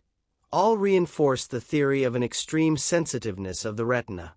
Beneath my feet, then, the earth must be tunneled enormously, and these tunnelings were the habitat of the new race. The presence of ventilating shafts and wells along the hill slopes, everywhere, in fact, except along the river valley, showed how universal were its ramifications. What so natural, then, as to assume that it was in this artificial underworld that such work as was necessary to the comfort of the daylight race was done? The notion was so plausible that I at once accepted it, and went on to assume the how of this splitting of the human species. I dare say you will anticipate the shape of my theory, though, for myself, I very soon felt that it fell far short of the truth. At first, proceeding from the problems of our own age, it seemed clear as daylight to me that the gradual widening of the present merely temporary and social difference between the capitalist and the laborer was the key to the whole position. No doubt it will seem grotesque enough to you, and wildly incredible. And yet even now there are existing circumstances to point that way. There is a tendency to utilize underground space for the less ornamental purposes of civilization. There is the Metropolitan Railway in London, for instance. There are new electric railways, there are subways, there are underground workrooms and restaurants, and they increase and multiply. Evidently, I thought, this tendency had increased till industry had gradually lost its birthright in the sky. I mean that it had gone deeper and deeper into larger and ever larger underground factories, spending a still increasing amount of its time therein, till, in the end. Even now, does not an East End worker live in such artificial conditions as practically to be cut off from the natural surface of the earth? Again, the exclusive tendency of richer people, due, no doubt, to the increasing refinement of their education, and the widening gulf between them and the rude violence of the poor, is already leading to the closing, in their interest, of considerable portions of the surface of the land. About London, for instance, perhaps half the prettier country is shut in against intrusion. And this same widening gulf, which is due to the length and expense of the higher educational process and the increased facilities for and temptations towards refined habits on the part of the rich, will make that exchange between class and class, that promotion by intermarriage which at present retards the splitting of our species along lines of social stratification, less and less frequent. So, in the end, above ground you must have the haves, pursuing pleasure and comfort and beauty, and below ground the have-nots, the workers getting continually adapted to the conditions of their labor.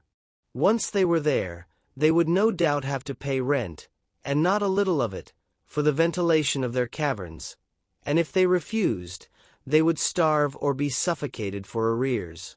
Such of them as were so constituted as to be miserable and rebellious would die, and, in the end, the balance being permanent, the survivors would become as well adapted to the conditions of underground life, and as happy in their way, as the overworld people were to theirs.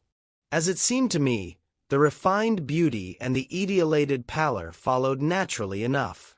The great triumph of humanity I had dreamed of took a different shape in my mind. It had been no such triumph of moral education and general cooperation as I had imagined. Instead, I saw a real aristocracy, armed with a perfected science and working to a logical conclusion the industrial system of today. Its triumph had not been simply a triumph over nature, but a triumph over nature and the fellow man. This, I must warn you, was my theory at the time. I had no convenient cicerone in the pattern of the utopian books. My explanation may be absolutely wrong. I still think it is the most plausible one. But even on this supposition, the balanced civilization that was at last attained must have long since passed its zenith, and was now far fallen into decay. The too perfect security of the overworlders had led them to a slow movement of degeneration, to a general dwindling in size, strength, and intelligence. That I could see clearly enough already. What had happened to the undergrounders I did not yet suspect, but from what I had seen of the Morlocks, that, by the by, was the name by which these creatures were called, I could imagine that the modification of the human type was even far more profound than among the Aloi, the beautiful race that I already knew. Then came troublesome doubts. Why had the Morlocks taken my time machine? For I felt sure it was they who had taken it. Why, too, if the Aloi were masters, could they not restore the machine to me? And why were they so terribly afraid of the dark? I proceeded, as I have said, to question Weena about this underworld, but here again I was disappointed. At first she would not understand my questions, and presently she refused to answer them. She shivered as though the topic was unendurable, and when I pressed her, perhaps a little harshly, she burst into tears. They were the only tears, except my own, I ever saw in that golden age. When I saw them, I ceased abruptly to trouble about the Morlocks, and was only concerned in banishing these signs of her human inheritance from Weena's eyes. And very soon she was smiling and clapping her hands, while I solemnly burnt a match. Chapter 9. The Morlocks. It may seem odd to you, but it was 2 days before I could follow up the newfound clue in what was manifestly the proper way. I felt a peculiar shrinking from those pallid bodies. They were just the half-bleached color of the worms and things one sees preserved in spirit in a zoological museum. And they were filthily cold to the touch. Probably my shrinking was largely due to the sympathetic influence of the Aloi, whose disgust of the Morlocks I now began to appreciate. The next night I did not sleep well. Probably my health was a little disordered. I was oppressed with perplexity and doubt. Once or twice I had a feeling of intense fear for which I could perceive no definite reason. I remember creeping noiselessly into the great hall where the little people were sleeping in the moonlight. That night Weena was among them, and feeling reassured by their presence. It occurred to me even then, that in the course of a few days the moon must pass through its last quarter, and the nights grow dark, when the appearances of these unpleasant creatures from below, these whitened lemurs, this new vermin that had replaced the old, might be more abundant. And on both these days I had the restless feeling of one who shirks an inevitable duty. I felt assured that the time machine was only to be recovered by boldly penetrating these mysteries of underground. Yet I could not face the mystery. If only I had had a companion, it would have been different. But I was so horribly alone, and even to clamber down into the darkness of the well appalled me. I don't know if you will understand my feeling, but I never felt quite safe at my back. It was this restlessness, this insecurity, perhaps, that drove me farther and farther afield in my exploring expeditions. Going to the southwestward towards the rising country that is now called Coombe Wood, I observed far off, in the direction of 19th-century Banstead, a vast green structure, different in character from any I had hitherto seen. It was larger than the largest of the palaces or ruins I knew, and the facade had an oriental look, the face of it having the luster, as well as the pale green tint, a kind of bluish green, of a certain type of Chinese porcelain. This difference in aspect suggested a difference in use, and I was minded to push on and explore. But the day was growing late, and I had come upon the site of the place after a long and tiring circuit, so I resolved to hold over the adventure for the following day, and I returned to the welcome and the caresses of little Weena. But next morning I perceived clearly enough that my curiosity regarding the palace of green porcelain was a piece of self-deception, to enable me to shirk, by another day, an experience I dreaded. I resolved I would make the descent without further waste of time, and started out in the early morning towards a well near the ruins of granite and aluminium. Little Weena ran with me. She danced beside me to the well, but when she saw me lean over the mouth and look downward, she seemed strangely disconcerted. "Goodbye, little Weena," I said, kissing her, and then putting her down, I began to feel over the parapet for the climbing hooks. Rather hastily, I may as well confess, for I feared my courage might leak away. At first she watched me in amazement. Then she gave a most piteous cry, and running to me, she began to pull at me with her little hands. I think her opposition nerved me rather to proceed. I shook her off, perhaps a little roughly, and in another moment I was in the throat of the well. I saw her agonized face over the parapet, and smiled to reassure her. Then I had to look down at the unstable hooks to which I clung. I had to clamber down a shaft of perhaps 200 yards. The descent was effected by means of metallic bars projecting from the sides of the well, and these being adapted to the needs of a creature much smaller and lighter than myself, I was speedily cramped and fatigued by the descent. And not simply fatigued. One of the bars bent suddenly under my weight, and almost swung me off into the blackness beneath. For a moment I hung by one hand, and after that experience I did not dare to rest again. Though my arms and back were presently acutely painful, I went on clambering down the sheer descent with as quick a motion as possible. Glancing upward, I saw the aperture, a small blue disk, in which a star was visible, while little Weena's head showed as a round black projection. The thudding sound of a machine below grew louder and more oppressive. Everything save that little disk above was profoundly dark, and when I looked up again Weena had disappeared. I was in an agony of discomfort. I had some thought of trying to go up the shaft again, and leave the underworld alone. But even while I turned this over in my mind, I continued to descend. At last, with intense relief, I saw dimly coming up, a foot to the right of me, a slender loophole in the wall. Swinging myself in, I found it was the aperture of a narrow horizontal tunnel in which I could lie down and rest. It was not too soon. My arms ached, my back was cramped, and I was trembling with a prolonged terror of a fall. Besides this, the unbroken darkness had had a distressing effect upon my eyes. The air was full of the throb and hum of machinery pumping air down the shaft. I do not know how long I lay. I was roused by a soft hand touching my face.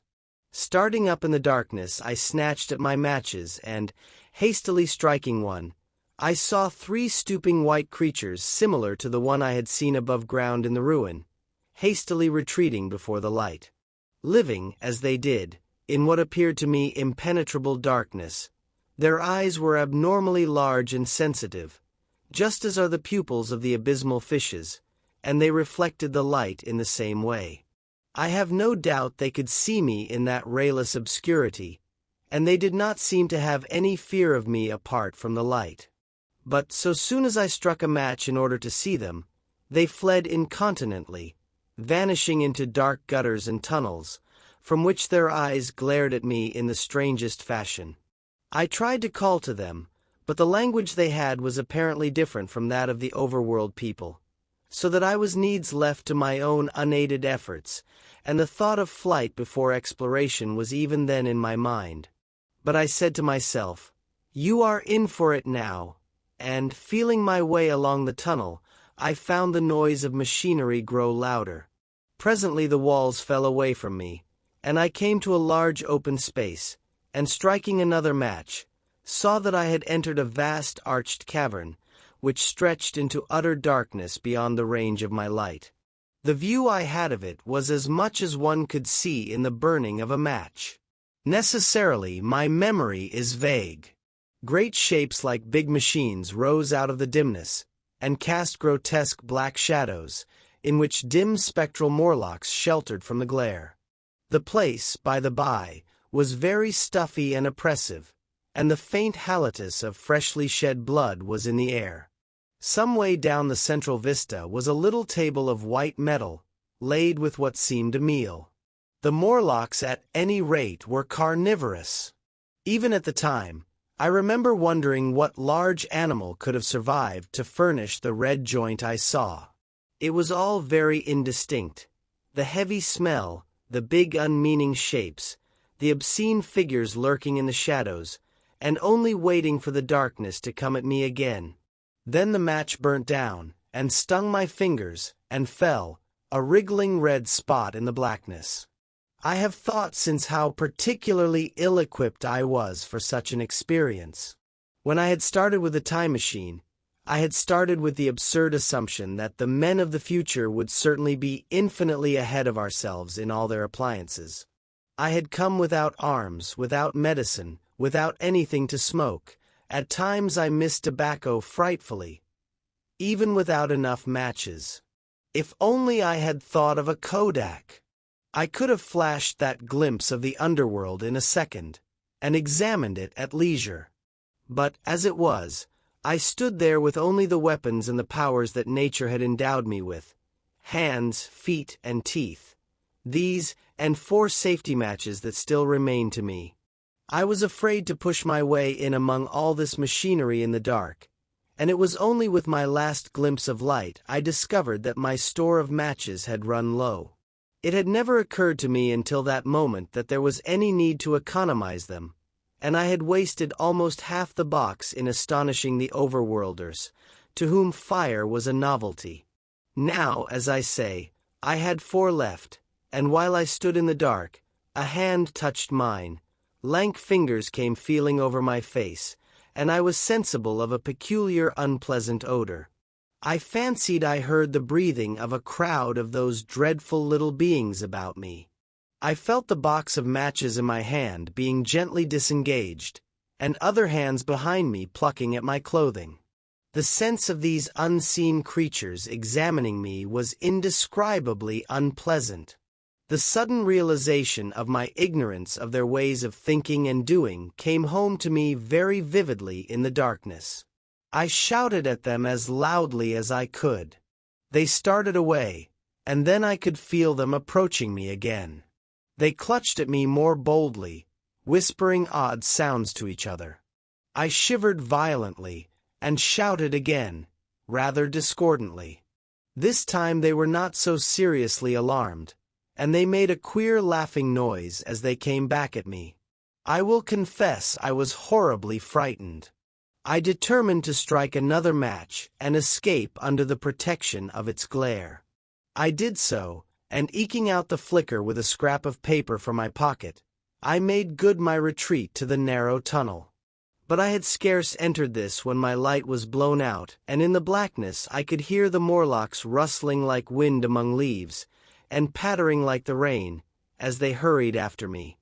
In a moment I was clutched by several hands, and there was no mistaking that they were trying to haul me back. I struck another light, and waved it in their dazzled faces. You can scarce imagine how nauseatingly inhuman they looked, those pale, chinless faces and great, lidless, pinkish-gray eyes, as they stared in their blindness and bewilderment. But I did not stay to look, I promise you.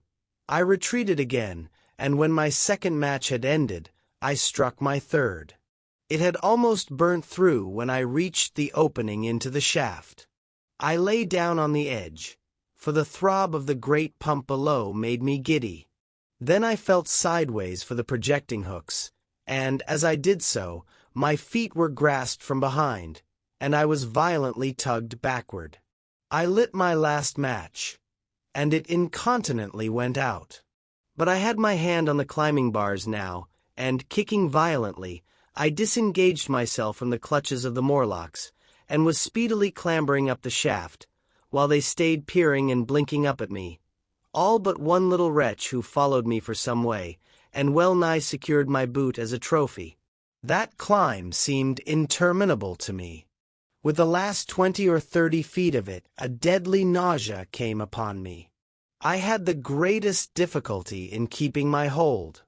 The last few yards was a frightful struggle against this faintness. Several times my head swam, and I felt all the sensations of falling. At last, however, I got over the well mouth somehow, and staggered out of the ruin into the blinding sunlight. I fell upon my face. Even the soil smelt sweet and clean. Then I remember Weena kissing my hands and ears, and the voices of others among the alloy. Then, For a time I was insensible. Chapter 10. When Night Came. Now, indeed, I seemed in a worse case than before. Hitherto, except during my night's anguish at the loss of the time machine, I had felt a sustaining hope of ultimate escape, but that hope was staggered by these new discoveries. Hitherto I had merely thought myself impeded by the childish simplicity of the little people, and by some unknown forces which I had only to understand to overcome. But there was an altogether new element in the sickening quality of the Morlocks, a something inhuman and malign. Instinctively I loathed them. Before, I had felt as a man might feel who had fallen into a pit. My concern was with the pit and how to get out of it. Now I felt like a beast in a trap, whose enemy would come upon him soon. The enemy I dreaded may surprise you. It was the darkness of the new moon. Weena had put this into my head by some at first incomprehensible remarks about the dark nights. It was not now such a very difficult problem to guess what the coming dark nights might mean. The moon was on the wane. Each night there was a longer interval of darkness. And I now understood to some slight degree at least the reason of the fear of the little upper-world people for the dark. I wondered vaguely what foul villainy it might be that the Morlocks did under the new moon. I felt pretty sure now that my second hypothesis was all wrong. The upper-world people might once have been the favored aristocracy, and the Morlocks their mechanical servants, but that had long since passed away. The two species that had resulted from the evolution of man were sliding down towards, or had already arrived at, an altogether new relationship. The Eloi, like the Carlovignan kings, had decayed to a mere beautiful futility. They still possessed the earth on sufferance, since the Morlocks, subterranean for innumerable generations, had come at last to find the day-lit surface intolerable.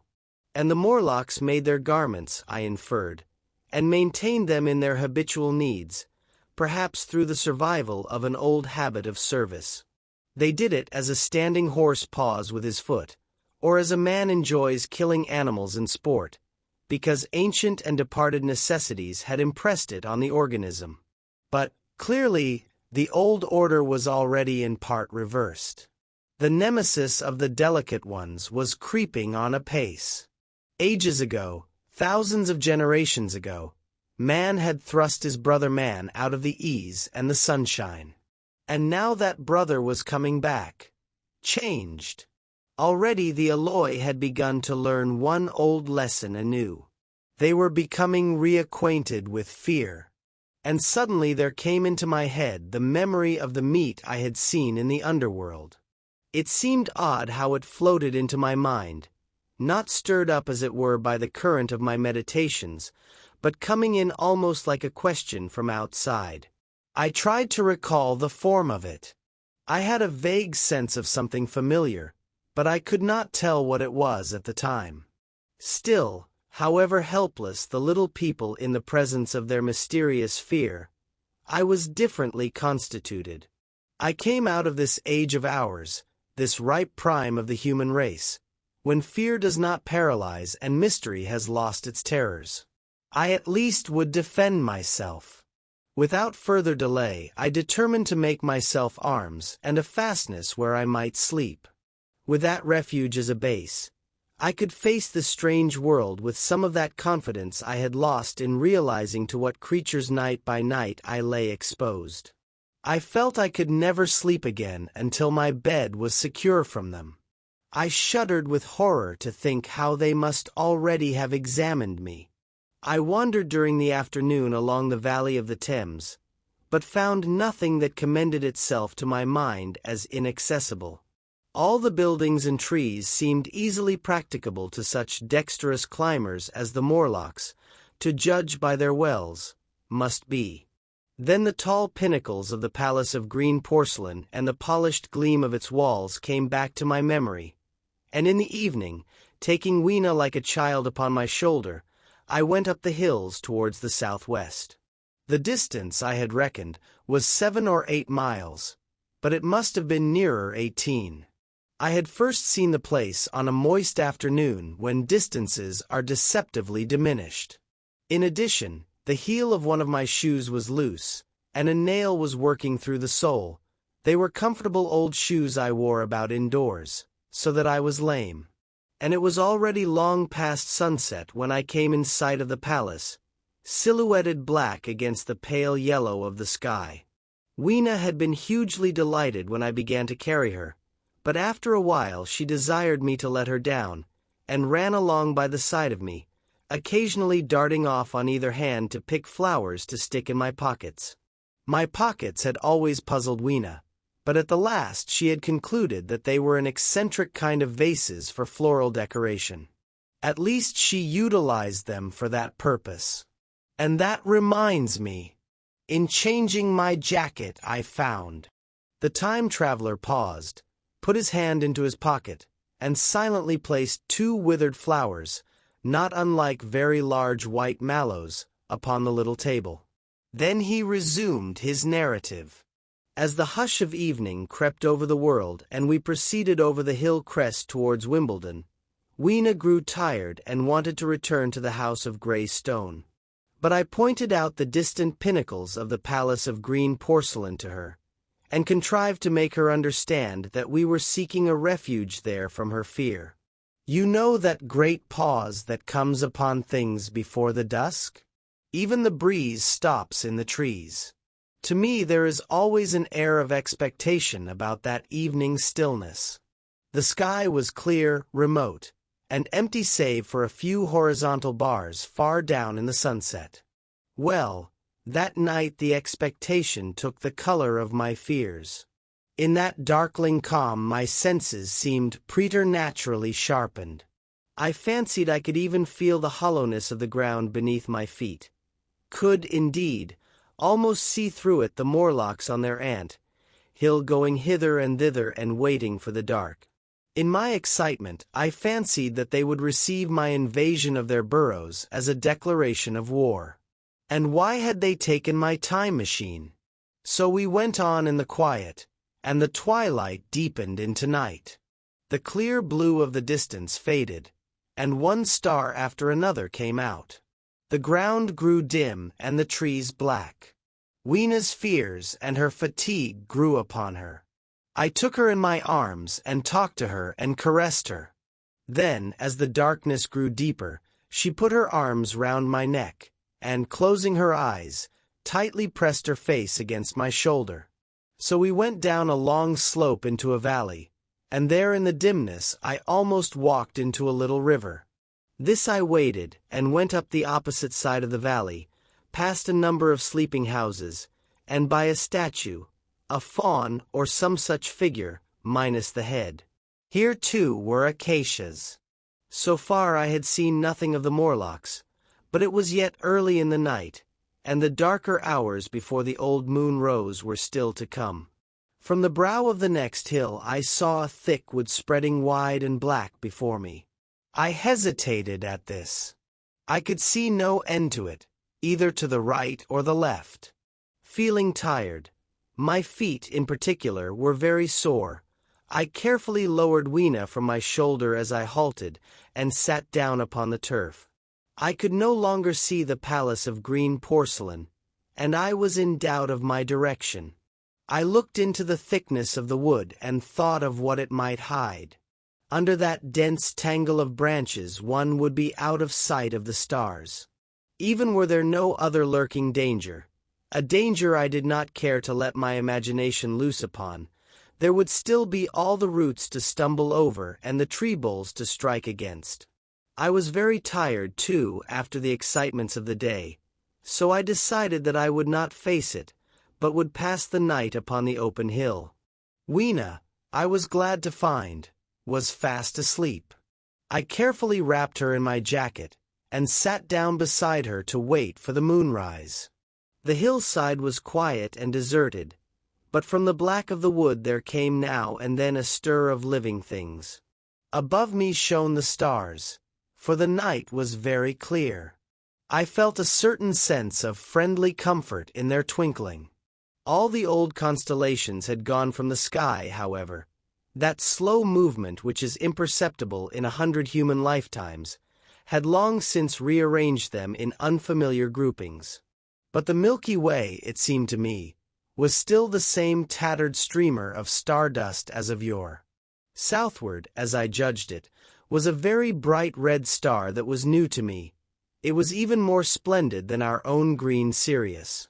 And amid all these scintillating points of light, one bright planet shone kindly and steadily like the face of an old friend.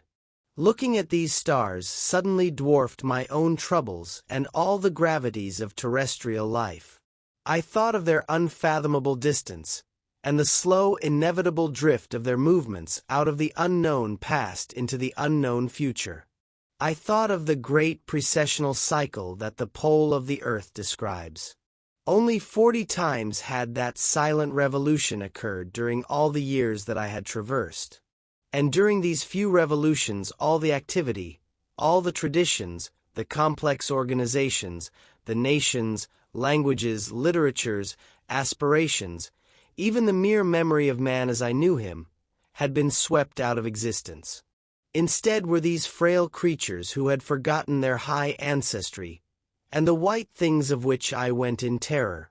Then I thought of the great fear that was between the two species, and for the first time, with a sudden shiver, came the clear knowledge of what the meat I had seen might be. Yet it was too horrible. I looked at little Weena sleeping beside me, her face white and star-like under the stars, and forthwith dismissed the thought. Through that long night I held my mind off the Morlocks as well as I could, and whiled away the time by trying to fancy I could find signs of the old constellations in the new confusion. The sky kept very clear, except for a hazy cloud or so. No doubt I dozed at times. Then, as my vigil wore on, came a faintness in the eastward sky, like the reflection of some colorless fire, and the old moon rose, thin and peaked and white. And close behind, and overtaking it, and overflowing it, the dawn came, pale at first, and then growing pink and warm. No Morlocks had approached us. Indeed, I had seen none upon the hill that night. And in the confidence of renewed day, it almost seemed to me that my fear had been unreasonable. I stood up and found my foot with the loose heel swollen at the ankle and painful under the heel. So I sat down again, took off my shoes, and flung them away. I awakened Weena, and we went down into the wood, now green and pleasant instead of black and forbidding. We found some fruit wherewith to break our fast. We soon met others of the dainty ones, laughing and dancing in the sunlight as though there was no such thing in nature as the night. And then I thought once more of the meat that I had seen. I felt assured now of what it was, and from the bottom of my heart I pitied this last feeble rill from the great flood of humanity. Clearly, at some time in the long ago of human decay, the Morlocks' food had run short. Possibly they had lived on rats and such like vermin. Even now man is far less discriminating and exclusive in his food than he was. Far less than any monkey. His prejudice against human flesh is no deep-seated instinct. And so these inhuman sons of men. I tried to look at the thing in a scientific spirit. After all, they were less human and more remote than our cannibal ancestors of 3,000 or 4,000 years ago. And the intelligence that would have made this state of things a torment had gone. Why should I trouble myself? These alloy were mere fatted cattle, which the ant-like Morlocks preserved and preyed upon, probably saw to the breeding of. And there was Weena dancing at my side. Then I tried to preserve myself from the horror that was coming upon me, by regarding it as a rigorous punishment of human selfishness. Man had been content to live in ease and delight upon the labors of his fellowman, had taken necessity as his watchword and excuse, and in the fullness of time necessity had come home to him. I even tried a Carlyle-like scorn of this wretched aristocracy in decay. But this attitude of mind was impossible. However great their intellectual degradation, The alloy had kept too much of the human form not to claim my sympathy, and to make me perforce a sharer in their degradation and their fear. I had at that time very vague ideas as to the course I should pursue. My first was to secure some safe place of refuge, and to make myself such arms of metal or stone as I could contrive. That necessity was immediate. In the next place, I hoped to procure some means of fire, so that I should have the weapon of a torch at hand, for nothing, I knew, would be more efficient against these Morlocks. Then I wanted to arrange some contrivance to break open the doors of bronze under the White Sphinx. I had in mind a battering ram. I had a persuasion that if I could enter those doors and carry a blaze of light before me, I should discover the time machine and escape. I could not imagine the Morlocks were strong enough to move it far away. Weena I had resolved to bring with me to our own time. And turning such schemes over in my mind, I pursued our way towards the building which my fancy had chosen as our dwelling. Chapter 11. The Palace of Green Porcelain. I found the Palace of Green Porcelain, when we approached it about noon, deserted and falling into ruin. Only ragged vestiges of glass remained in its windows, and great sheets of the green facing had fallen away from the corroded metallic framework. It lay very high upon a turfy down, and looking northeastward before I entered it, I was surprised to see a large estuary, or even creek, where I judged Wandsworth and Battersea must once have been. I thought then, though I never followed up the thought, of what might have happened, or might be happening, to the living things in the sea. The material of the palace proved on examination to be indeed porcelain, and along the face of it I saw an inscription in some unknown character. I thought, rather foolishly, that Weena might help me to interpret this, but I only learnt that the bare idea of writing had never entered her head. She always seemed to me, I fancy, more human than she was, perhaps because her affection was so human. Within the big valves of the door, which were open and broken, we found, instead of the customary hall, a long gallery lit by many side windows. At the first glance I was reminded of a museum. The tiled floor was thick with dust, and a remarkable array of miscellaneous objects was shrouded in the same gray covering. Then I perceived, standing strange and gaunt in the center of the hall, what was clearly the lower part of a huge skeleton. I recognized by the oblique feet that it was some extinct creature after the fashion of the Megatherium. The skull and the upper bones lay beside it in the thick dust, and in one place, where rainwater had dropped through a leak in the roof, the thing itself had been worn away. Further in the gallery was the huge skeleton barrel of a brontosaurus. My museum hypothesis was confirmed. Going towards the side I found what appeared to be sloping shelves, and clearing away the thick dust, I found the old familiar glass cases of our own time.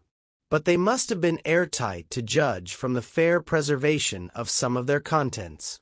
Clearly we stood among the ruins of some latter-day South Kensington.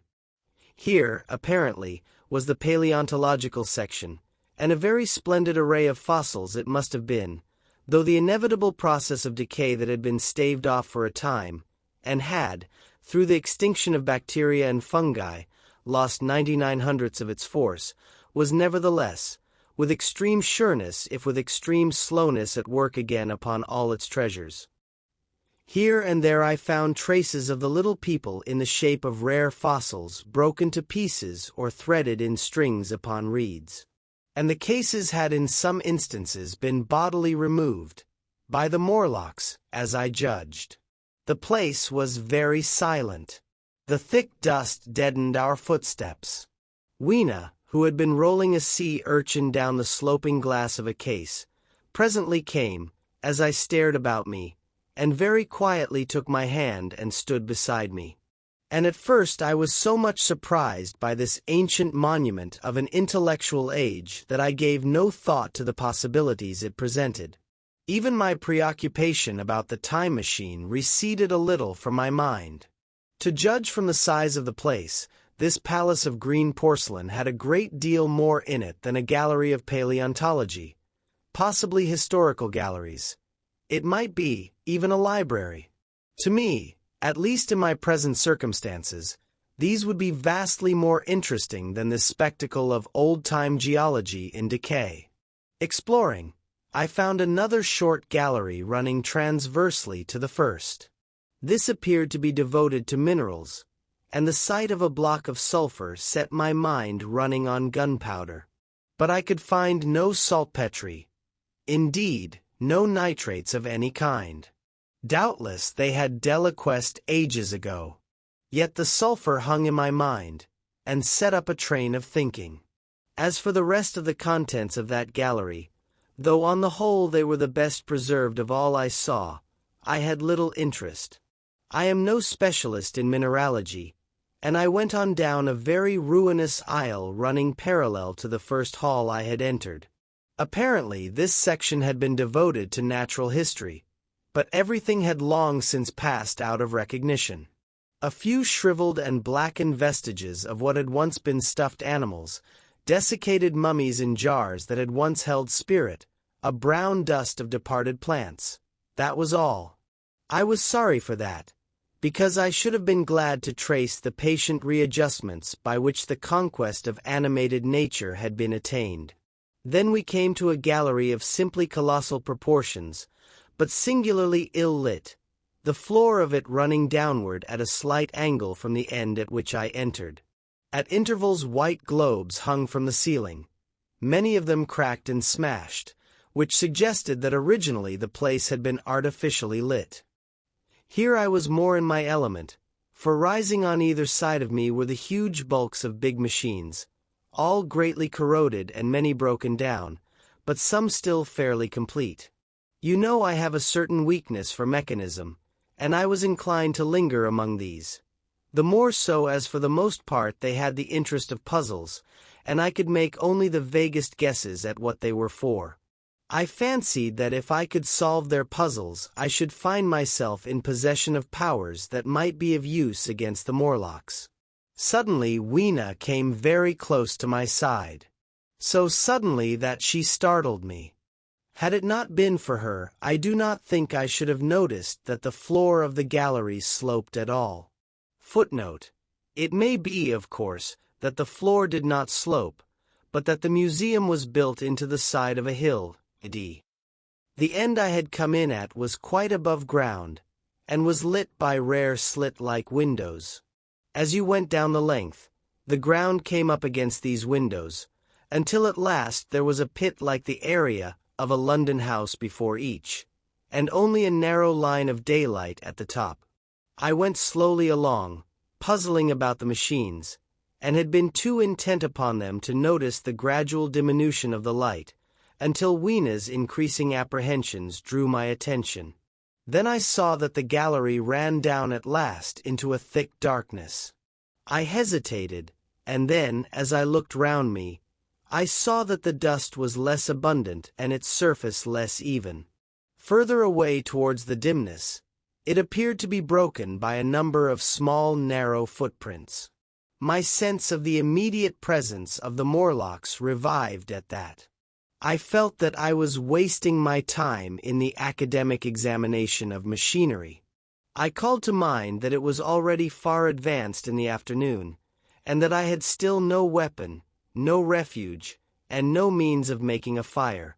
And then down in the remote blackness of the gallery I heard a peculiar pattering, and the same odd noises I had heard down the well. I took Weena's hand. Then, struck with a sudden idea, I left her and turned to a machine from which projected a lever not unlike those in a signal box. Clambering upon the stand, and grasping this lever in my hands, I put all my weight upon it sideways. Suddenly Weena, deserted in the central aisle, began to whimper. I had judged the strength of the lever pretty correctly, for it snapped after a minute's strain, and I rejoined her with a mace in my hand more than sufficient, I judged, for any Morlock skull I might encounter. And I longed very much to kill a Morlock or so. Very inhuman, you may think, to want to go killing one's own descendants. But it was impossible, somehow, to feel any humanity in the things. Only my disinclination to leave Weena, and a persuasion that if I began to slake my thirst for murder my time machine might suffer, restrained me from going straight down the gallery and killing the brutes I heard. Well, mace in one hand and Weena in the other, I went out of that gallery and into another and still larger one, which at the first glance reminded me of a military chapel hung with tattered flags. The brown and charred rags that hung from the sides of it, I presently recognized as the decaying vestiges of books. They had long since dropped to pieces, and every semblance of print had left them. But here and there were warped boards and cracked metallic clasps that told the tale well enough. Had I been a literary man I might, perhaps, have moralised upon the futility of all ambition. But as it was, the thing that struck me with keenest force was the enormous waste of labor to which this somber wilderness of rotting paper testified. At the time, I will confess that I thought chiefly of the Philosophical Transactions and my own 17 papers upon physical optics. Then, going up a broad staircase, we came to what may once have been a gallery of technical chemistry. And here I had not a little hope of useful discoveries. Except at one end where the roof had collapsed, this gallery was well preserved. I went eagerly to every unbroken case. And at last, in one of the really airtight cases, I found a box of matches. Very eagerly I tried them. They were perfectly good. They were not even damp. I turned to Weena. "Dance!" I cried to her in her own tongue. For now I had a weapon indeed against the horrible creatures we feared. And so, in that derelict museum, upon the thick soft carpeting of dust, to Weena's huge delight, I solemnly performed a kind of composite dance, whistling the Land of the Leal as cheerfully as I could. In part it was a modest can-can, in part a step dance, in part a skirt dance, so far as my tailcoat permitted, and in part original. For I am naturally inventive, as you know. Now, I still think that for this box of matches to have escaped the wear of time for immemorial years was a most strange, as for me it was a most fortunate thing. Yet, oddly enough, I found a far unlikelier substance, and that was camphor. I found it in a sealed jar, that by chance, I suppose, had been really hermetically sealed. I fancied at first that it was paraffin wax, and smashed the glass accordingly. But the odor of camphor was unmistakable. In the universal decay this volatile substance had chanced to survive, perhaps through many thousands of centuries. It reminded me of a sepia painting I had once seen done from the ink of a fossil belemnite that must have perished and become fossilized millions of years ago. I was about to throw it away, but I remembered that it was inflammable and burnt with a good bright flame, was, in fact, an excellent candle, and I put it in my pocket. I found no explosives, however, nor any means of breaking down the bronze doors. As yet my iron crowbar was the most helpful thing I had chanced upon. Nevertheless, I left that gallery greatly elated. I cannot tell you all the story of that long afternoon. It would require a great effort of memory to recall my explorations in at all the proper order. I remember a long gallery of rusting stands of arms, and how I hesitated between my crowbar and a hatchet or a sword. I could not carry both, however, and my bar of iron promised best against the bronze gates. There were numbers of guns, pistols, and rifles. The most were masses of rust, but many were of some new metal, and still fairly sound. But any cartridges or powder there may once have been had rotted into dust. One corner I saw was charred and shattered, perhaps, I thought, by an explosion among the specimens. In another place was a vast array of idols, Polynesian, Mexican, Grecian, Phoenician, every country on earth, I should think. And here, yielding to an irresistible impulse, I wrote my name upon the nose of a steatite monster from South America that particularly took my fancy. As the evening drew on, my interest waned. I went through gallery after gallery, dusty, silent, often ruinous, the exhibits sometimes mere heaps of rust and lignite, sometimes fresher. In one place I suddenly found myself near the model of a tin mine, and then by the merest accident I discovered, in an airtight case, 2 dynamite cartridges. I shouted "Eureka!" and smashed the case with joy. Then came a doubt. I hesitated.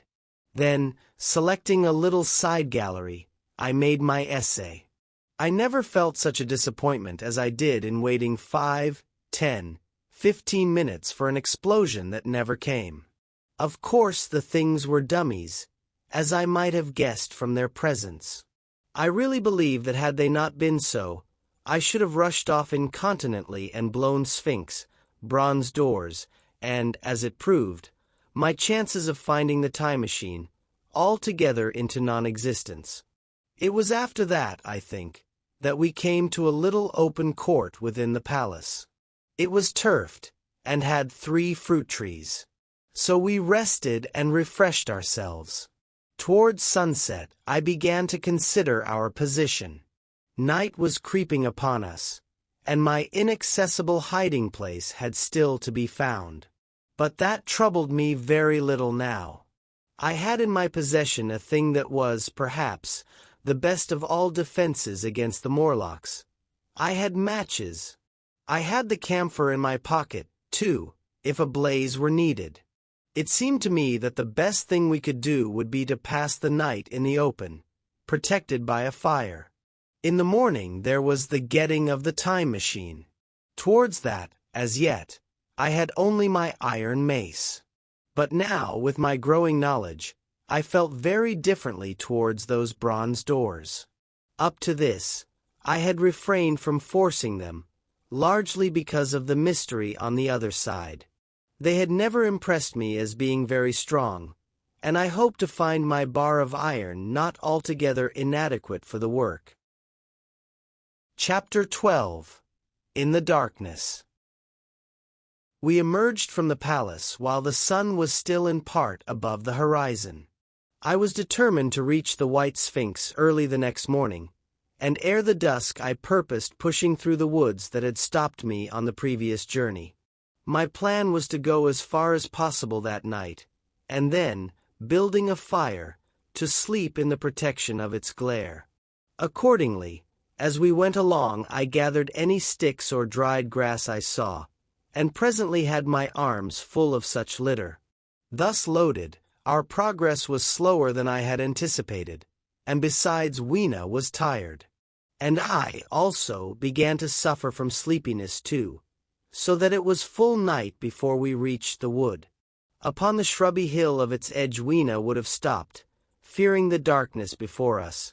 But a singular sense of impending calamity, that should indeed have served me as a warning, drove me onward.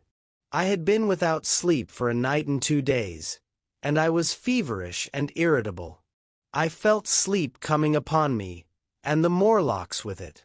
While we hesitated among the black bushes behind us, and dim against their blackness, I saw 3 crouching figures. There was scrub and long grass all about us, and I did not feel safe from their insidious approach. The forest, I calculated, was rather less than a mile across. If we could get through it to the bare hillside, there, as it seemed to me, was an altogether safer resting place. I thought that with my matches and my camphor I could contrive to keep my path illuminated through the woods. Yet it was evident that if I was to flourish matches with my hands I should have to abandon my firewood. So, rather reluctantly, I put it down. And then it came into my head that I would amaze our friends behind by lighting it. I was to discover the atrocious folly of this proceeding, but it came to my mind as an ingenious move for covering our retreat. I don't know if you have ever thought what a rare thing flame must be in the absence of man and in a temperate climate. The sun's heat is rarely strong enough to burn, even when it is focused by dewdrops, as is sometimes the case in more tropical districts. Lightning may blast and blacken, but it rarely gives rise to widespread fire. Decaying vegetation may occasionally smolder with the heat of its fermentation, but this rarely results in flame.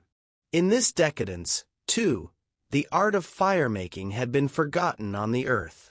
The red tongues that went licking up my heap of wood were an altogether new and strange thing to Weena. She wanted to run to it and play with it. I believe she would have cast herself into it had I not restrained her. But I caught her up, and in spite of her struggles, plunged boldly before me into the wood. For a little way the glare of my fire lit the path. Looking back presently, I could see, through the crowded stems, that from my heap of sticks the blaze had spread to some bushes adjacent, and a curved line of fire was creeping up the grass of the hill. I laughed at that, and turned again to the dark trees before me. It was very black, and Weena clung to me convulsively, but there was still, as my eyes grew accustomed to the darkness, sufficient light for me to avoid the stems. Overhead it was simply black, except where a gap of remote blue sky shone down upon us here and there. I lit none of my matches because I had no hand free. Upon my left arm I carried my little one. In my right hand I had my iron bar. For some way I heard nothing but the crackling twigs under my feet, the faint rustle of the breeze above, and my own breathing and the throb of the blood vessels in my ears. Then I seemed to know of a pattering behind me. I pushed on grimly. The pattering grew more distinct, and then I caught the same queer sound and voices I had heard in the underworld. There were evidently several of the Morlocks, and they were closing in upon me. Indeed, in another minute I felt a tug at my coat, then something at my arm, and Weena shivered violently, and became quite still. It was time for a match. But to get one I must put her down. I did so, and, as I fumbled with my pocket, a struggle began in the darkness about my knees, perfectly silent on her part and with the same peculiar cooing sounds from the Morlocks. Soft little hands, too, were creeping over my coat and back, touching even my neck. Then the match scratched and fizzed. I held it flaring, and saw the white backs of the Morlocks in flight amid the trees. I hastily took a lump of camphor from my pocket, and prepared to light it as soon as the match should wane. Then I looked at Weena. She was lying clutching my feet and quite motionless, with her face to the ground. With a sudden fright I stooped to her. She seemed scarcely to breathe. I lit the block of camphor and flung it to the ground, and as it split and flared up and drove back the Morlocks and the shadows, I knelt down and lifted her. The wood behind seemed full of the stir and murmur of a great company. She seemed to have fainted. I put her carefully upon my shoulder and rose to push on, and then there came a horrible realization. In maneuvering with my matches and Weena, I had turned myself about several times, and now I had not the faintest idea in what direction lay my path. For all I knew, I might be facing back towards the palace of green porcelain. I found myself in a cold sweat. I had to think rapidly what to do. I determined to build a fire and encamp where we were. I put Weena, still motionless, down upon a turfy bowl, and very hastily, as my first lump of camphor waned, I began collecting sticks and leaves. Here and there out of the darkness round me the Morlock's eyes shone like carbuncles. The camphor flickered and went out. I lit a match, and as I did so, two white forms that had been approaching Weena dashed hastily away. One was so blinded by the light that he came straight for me, and I felt his bones grind under the blow of my fist. He gave a whoop of dismay, staggered a little way, and fell down. I lit another piece of camphor, and went on gathering my bonfire. Presently I noticed how dry was some of the foliage above me, for since my arrival on the time machine, a matter of a week, no rain had fallen.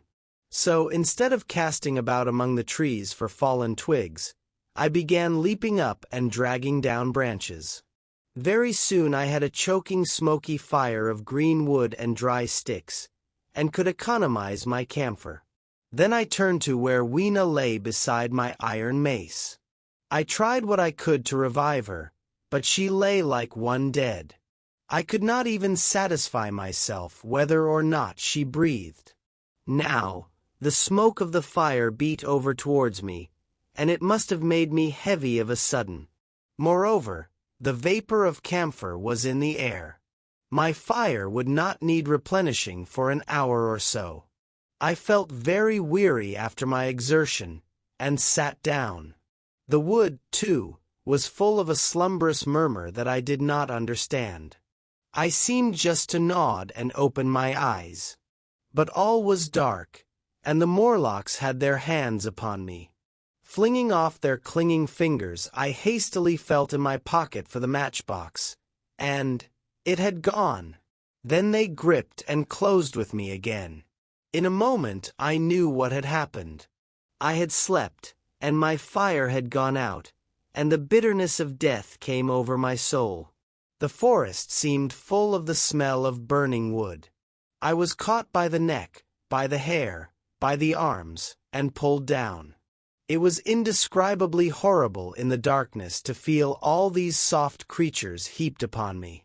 I felt as if I was in a monstrous spider's web. I was overpowered, and went down. I felt little teeth nipping at my neck. I rolled over, and as I did so my hand came against my iron lever. It gave me strength.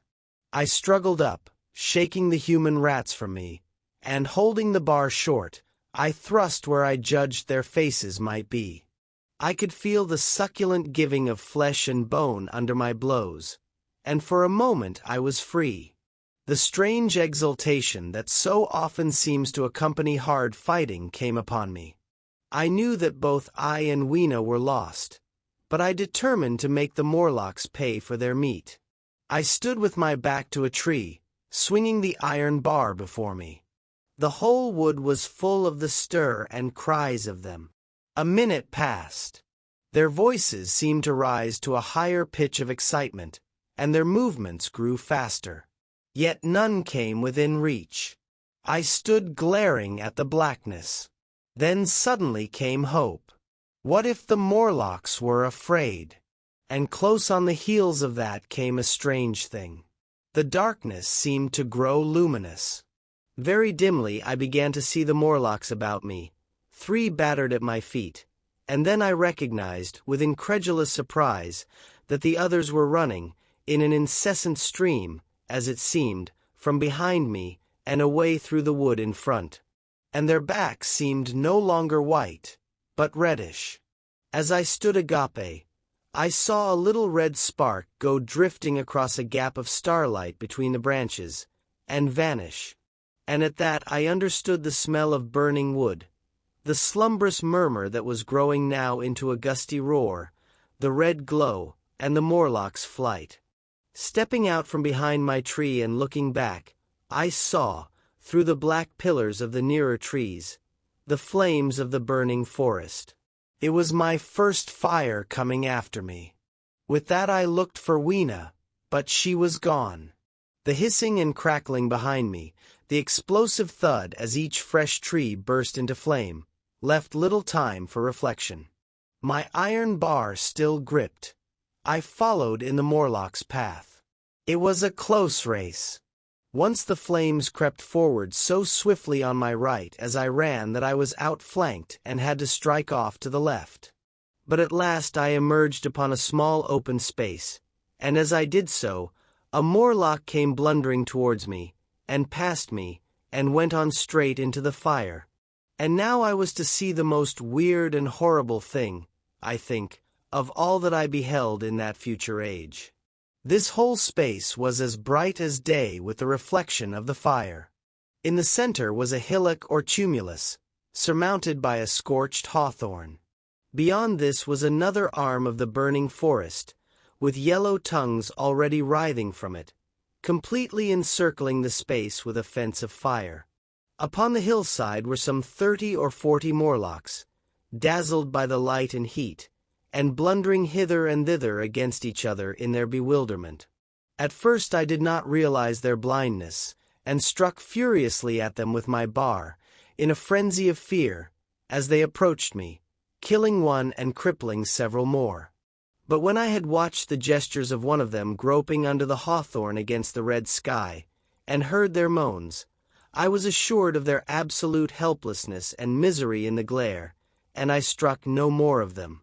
Yet every now and then one would come straight towards me, setting loose a quivering horror that made me quick to elude him. At one time the flames died down somewhat, and I feared the foul creatures would presently be able to see me. I was thinking of beginning the fight by killing some of them before this should happen, but the fire burst out again brightly, and I stayed my hand. I walked about the hill among them and avoided them, looking for some trace of Weena. But Weena was gone. At last I sat down on the summit of the hillock, and watched this strange, incredible company of blind things groping to and fro, and making uncanny noises to each other, as the glare of the fire beat on them. The coiling uprush of smoke streamed across the sky, and through the rare tatters of that red canopy, remote as though they belonged to another universe, shone the little stars. 2 or 3 Morlocks came blundering into me, and I drove them off with blows of my fists, trembling as I did so. For the most part of that night I was persuaded it was a nightmare. I bit myself and screamed in a passionate desire to awake. I beat the ground with my hands, and got up and sat down again, and wandered here and there, and again sat down. Then I would fall to rubbing my eyes and calling upon God to let me awake.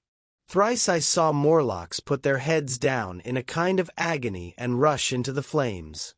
But at last, above the subsiding red of the fire, above the streaming masses of black smoke and the whitening and blackening tree stumps, and the diminishing numbers of these dim creatures, came the white light of the day.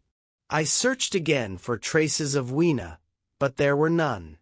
It was plain that they had left her poor little body in the forest. I cannot describe how it relieved me to think that it had escaped the awful fate to which it seemed destined. As I thought of that, I was almost moved to begin a massacre of the helpless abominations about me, but I contained myself. The hillock, as I have said, was a kind of island in the forest. From its summit I could now make out through a haze of smoke the palace of green porcelain, and from that I could get my bearings for the white sphinx. And so, leaving the remnant of these damned souls still going hither and thither and moaning, as the day grew clearer, I tied some grass about my feet and limped on across smoking ashes and among black stems that still pulsated internally with fire, towards the hiding place of the time machine. I walked slowly, for I was almost exhausted, as well as lame, and I felt the intensest wretchedness for the horrible death of little Weena. It seemed an overwhelming calamity. Now, in this old familiar room, it is more like the sorrow of a dream than an actual loss. But that morning it left me absolutely lonely again, terribly alone. I began to think of this house of mine, of this fireside, of some of you, and with such thoughts came a longing that was pain. But, as I walked over the smoking ashes under the bright morning sky, I made a discovery. In my trouser pocket were still some loose matches. The box must have leaked before it was lost. Chapter 13. The Trap of the White Sphinx. About 8 or 9 in the morning I came to the same seat of yellow metal from which I had viewed the world upon the evening of my arrival. I thought of my hasty conclusions upon that evening, and could not refrain from laughing bitterly at my confidence. Here was the same beautiful scene, the same abundant foliage, the same splendid palaces and magnificent ruins, the same silver river running between its fertile banks. The gay robes of the beautiful people moved hither and thither among the trees. Some were bathing in exactly the place where I had saved Weena, and that suddenly gave me a keen stab of pain. And like blots upon the landscape rose the cupolas above the ways to the underworld. I understood now what all the beauty of the overworld people covered. Very pleasant was their day, as pleasant as the day of the cattle in the field. Like the cattle, they knew of no enemies and provided against no needs. And their end was the same. I grieved to think how brief the dream of the human intellect had been. It had committed suicide. It had set itself steadfastly towards comfort and ease, a balanced society with security and permanency as its watchword. It had attained its hopes, to come to this at last. Once life and property must have reached almost absolute safety. The rich had been assured of his wealth and comfort, the toiler assured of his life and work. No doubt in that perfect world there had been no unemployed problem, no social question left unsolved. And a great quiet had followed. It is a law of nature we overlook, that intellectual versatility is the compensation for change, danger, and trouble. An animal perfectly in harmony with its environment is a perfect mechanism. Nature never appeals to intelligence until habit and instinct are useless. There is no intelligence where there is no change and no need of change. Only those animals partake of intelligence that have to meet a huge variety of needs and dangers. So, as I see it, the upper-world man had drifted towards his feeble prettiness, and the underworld to mere mechanical industry. But that perfect state had lacked one thing even for mechanical perfection: absolute permanency. Apparently, as time went on, the feeding of an underworld, however it was effected, had become disjointed.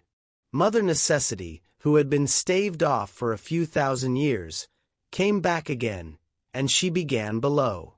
The underworld being in contact with machinery, which, however perfect, still needs some little thought outside habit, had probably retained perforce rather more initiative, if less of every other human character, than the upper. And when other meat failed them, they turned to what old habit had hitherto forbidden. So I say I saw it in my last view of the world of 802,701. It may be as wrong an explanation as mortal wit could invent. It is how the thing shaped itself to me, and as that I give it to you. After the fatigues, excitements, and terrors of the past days, and in spite of my grief, this seat and the tranquil view and the warm sunlight were very pleasant. I was very tired and sleepy, and soon my theorizing passed into dozing. Catching myself at that, I took my own hint, and spreading myself out upon the turf I had a long and refreshing sleep. I awoke a little before sunsetting. I now felt safe against being caught napping by the Morlocks, and stretching myself, I came on down the hill towards the White Sphinx. I had my crowbar in one hand, and the other hand played with the matches in my pocket. And now came a most unexpected thing. As I approached the pedestal of the Sphinx, I found the bronze valves were open. They had slid down into grooves. At that I stopped short before them, hesitating to enter. Within was a small apartment, and on a raised place in the corner of this was the time machine. I had the small levers in my pocket. So here, after all my elaborate preparations for the siege of the White Sphinx, was a meek surrender. I threw my iron bar away, almost sorry not to use it. A sudden thought came into my head as I stooped towards the portal. For once, at least, I grasped the mental operations of the Morlocks. Suppressing a strong inclination to laugh, I stepped through the bronze frame and up to the time machine. I was surprised to find it had been carefully oiled and cleaned. I have suspected since that the Morlocks had even partially taken it to pieces while trying in their dim way to grasp its purpose. Now as I stood and examined it, finding a pleasure in the mere touch of the contrivance, the thing I had expected happened. The bronze panels suddenly slid up and struck the frame with a clang. I was in the dark, trapped. So the Morlocks thought. At that I chuckled gleefully. I could already hear their murmuring laughter as they came towards me. Very calmly I tried to strike the match. I had only to fix on the levers and depart then like a ghost. But I had overlooked one little thing. The matches were of that abominable kind that light only on the box. You may imagine how all my calm vanished. The little brutes were close upon me. One touched me. I made a sweeping blow in the dark at them with the levers, and began to scramble into the saddle of the machine. Then came one hand upon me and then another. Then I had simply to fight against their persistent fingers for my levers, and at the same time feel for the studs over which these fitted. Indeed, they almost got away from me. As it slipped from my hand, I had to butt in the dark with my head. I could hear the Morlock's skull ring, to recover it. It was a nearer thing than the fight in the forest, I think, this last scramble. But at last the lever was fixed and pulled over. The clinging hands slipped from me. The darkness presently fell from my eyes. I found myself in the same gray light and tumult I have already described. Chapter 14. The Further Vision. I have already told you of the sickness and confusion that comes with time traveling. And this time I was not seated properly in the saddle, but sideways and in an unstable fashion. For an indefinite time I clung to the machine as it swayed and vibrated, quite unheeding how I went, and when I brought myself to look at the dials again, I was amazed to find where I had arrived. One dial records days, and another thousands of days, another millions of days, and another thousands of millions.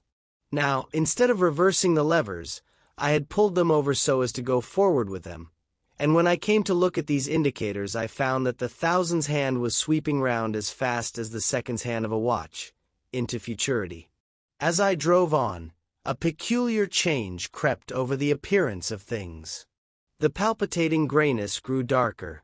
Then, though I was still traveling with prodigious velocity, the blinking succession of day and night, which was usually indicative of a slower pace, returned and grew more and more marked. This puzzled me very much at first. The alternations of night and day grew slower and slower, and so did the passage of the sun across the sky, until they seemed to stretch through centuries. At last a steady twilight brooded over the earth, a twilight only broken now and then when a comet glared across the darkling sky. The band of light that had indicated the sun had long since disappeared, for the sun had ceased to set. It simply rose and fell in the west, and grew ever broader and more red. All trace of the moon had vanished. The circling of the stars, growing slower and slower, had given place to creeping points of light. At last, some time before I stopped, the sun, red and very large, halted motionless upon the horizon, a vast dome glowing with a dull heat, and now and then suffering a momentary extinction. At one time it had for a little while glowed more brilliantly again, but it speedily reverted to its sullen red heat. I perceived by this slowing down of its rising and setting that the work of the tidal drag was done. The earth had come to rest with one face to the sun, even as in our own time the moon faces the earth. Very cautiously, for I remembered my former headlong fall, I began to reverse my motion. Slower and slower went the circling hands until the thousands one seemed motionless, and the daily one was no longer a mere mist upon its scale. Still slower, until the dim outlines of a desolate beach grew visible. I stopped very gently and sat upon the time machine, looking round. The sky was no longer blue. Northeastward it was inky black, and out of the blackness shone brightly and steadily the pale white stars. Overhead it was a deep Indian red and starless, and southeastward it grew brighter to a glowing scarlet where, cut by the horizon, lay the huge hull of the sun, red and motionless. The rocks about me were of a harsh reddish color, and all the trace of life that I could see at first was the intensely green vegetation that covered every projecting point on their southeastern face. It was the same rich green that one sees on forest moss or on the lichen in caves, plants which like these grow in a perpetual twilight. The machine was standing on a sloping beach. The sea stretched away to the southwest, to rise into a sharp, bright horizon against the wan sky. There were no breakers and no waves, for not a breath of wind was stirring. Only a slight oily swell rose and fell like a gentle breathing, and showed that the eternal sea was still moving and living. And along the margin where the water sometimes broke was a thick incrustation of salt, pink under the lurid sky. There was a sense of oppression in my head, and I noticed that I was breathing very fast. The sensation reminded me of my only experience of mountaineering, and from that I judged the air to be more rarefied than it is now. Far away up the desolate slope I heard a harsh scream, and saw a thing like a huge white butterfly go slanting and fluttering up into the sky and, circling, disappear over some low hillocks beyond. The sound of its voice was so dismal that I shivered and seated myself more firmly upon the machine. Looking round me again, I saw that, quite near, what I had taken to be a reddish mass of rock was moving slowly towards me. Then I saw the thing was really a monstrous crab-like creature. Can you imagine a crab as large as yonder table, with its many legs moving slowly and uncertainly, its big claws swaying, its long antennae, like carters' whips, waving and feeling, and its stalked eyes gleaming at you on either side of its metallic front? Its back was corrugated and ornamented with ungainly bosses, and a greenish incrustation blotched it here and there. I could see the many palps of its complicated mouth flickering and feeling as it moved. As I stared at this sinister apparition crawling towards me, I felt a tickling on my cheek as though a fly had lighted there. I tried to brush it away with my hand, but in a moment it returned, and almost immediately came another by my ear. I struck at this, and caught something thread-like. It was drawn swiftly out of my hand. With a frightful qualm, I turned, and I saw that I had grasped the antenna of another monster crab that stood just behind me. Its evil eyes were wriggling on their stalks, its mouth was all alive with appetite, and its vast ungainly claws, smeared with an algal slime, were descending upon me. In a moment my hand was on the lever, and I had placed a month between myself and these monsters. But I was still on the same beach, and I saw them distinctly now as soon as I stopped. Dozens of them seemed to be crawling here and there, in the somber light, among the foliated sheets of intense green. I cannot convey the sense of abominable desolation that hung over the world. The red eastern sky, the northward blackness, the salt Dead Sea, the stony beach crawling with these foul, slow-stirring monsters, the uniform poisonous-looking green of the lichenous plants, the thin air that hurts one's lungs, all contributed to an appalling effect. I moved on 100 years, and there was the same red sun, a little larger, a little duller, the same dying sea, the same chill air, and the same crowd of earthy crustacea creeping in and out among the green weed and the red rocks. And in the westward sky, I saw a curved pale line like a vast new moon. So I traveled, stopping ever and again, in great strides of 1,000 years or more, drawn on by the mystery of the earth's fate, watching with a strange fascination the sun grow larger and duller in the westward sky, and the life of the old earth ebb away. At last, more than 30 million years hence, the huge red-hot dome of the sun had come to obscure nearly a 10th part of the darkling heavens. Then I stopped once more, for the crawling multitude of crabs had disappeared, and the red beach, save for its livid green liverworts and lichens, seemed lifeless. And now it was flecked with white. A bitter cold assailed me.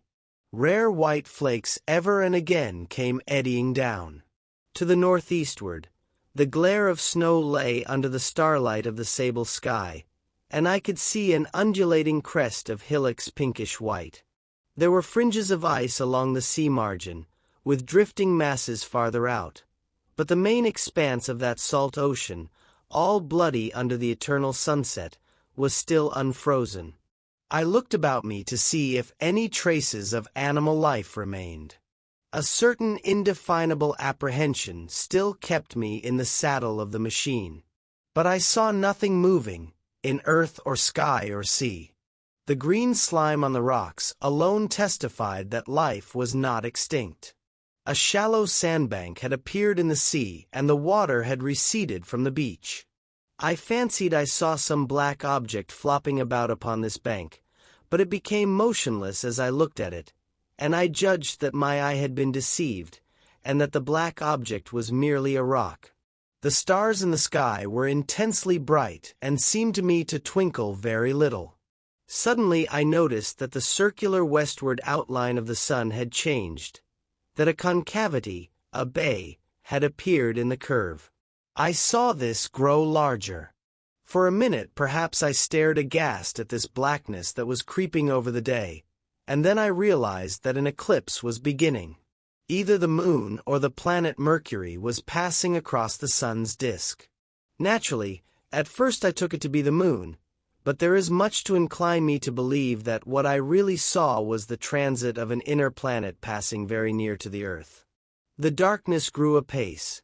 A cold wind began to blow in freshening gusts from the east, and the showering white flakes in the air increased in number. From the edge of the sea came a ripple and whisper. Beyond these lifeless sounds the world was silent. Silent. It would be hard to convey the stillness of it. All the sounds of man, the bleating of sheep, the cries of birds, the hum of insects, the stir that makes the background of our lives, all that was over. As the darkness thickened, the eddying flakes grew more abundant, dancing before my eyes, and the cold of the air more intense. At last, one by one, swiftly, one after the other, the white peaks of the distant hills vanished into blackness. The breeze rose to a moaning wind. I saw the black central shadow of the eclipse sweeping towards me. In another moment the pale stars alone were visible. All else was rayless obscurity. The sky was absolutely black. A horror of this great darkness came on me. The cold, that smote to my marrow, and the pain I felt in breathing, overcame me. I shivered, and a deadly nausea seized me. Then like a red-hot bow in the sky appeared the edge of the sun. I got off the machine to recover myself. I felt giddy and incapable of facing the return journey. As I stood sick and confused, I saw again the moving thing upon the shoal. There was no mistake now that it was a moving thing, against the red water of the sea. It was a round thing, the size of a football perhaps, or, it may be, bigger, and tentacles trailed down from it. It seemed black against the weltering blood-red water, and it was hopping fitfully about. Then I felt I was fainting. But a terrible dread of lying helpless in that remote and awful twilight sustained me while I clambered upon the saddle. Chapter 15. The Time Traveler's Return. So I came back. For a long time I must have been insensible upon the machine. The blinking succession of the days and nights was resumed. The sun got golden again, the sky blue. I breathed with greater freedom. The fluctuating contours of the land ebbed and flowed.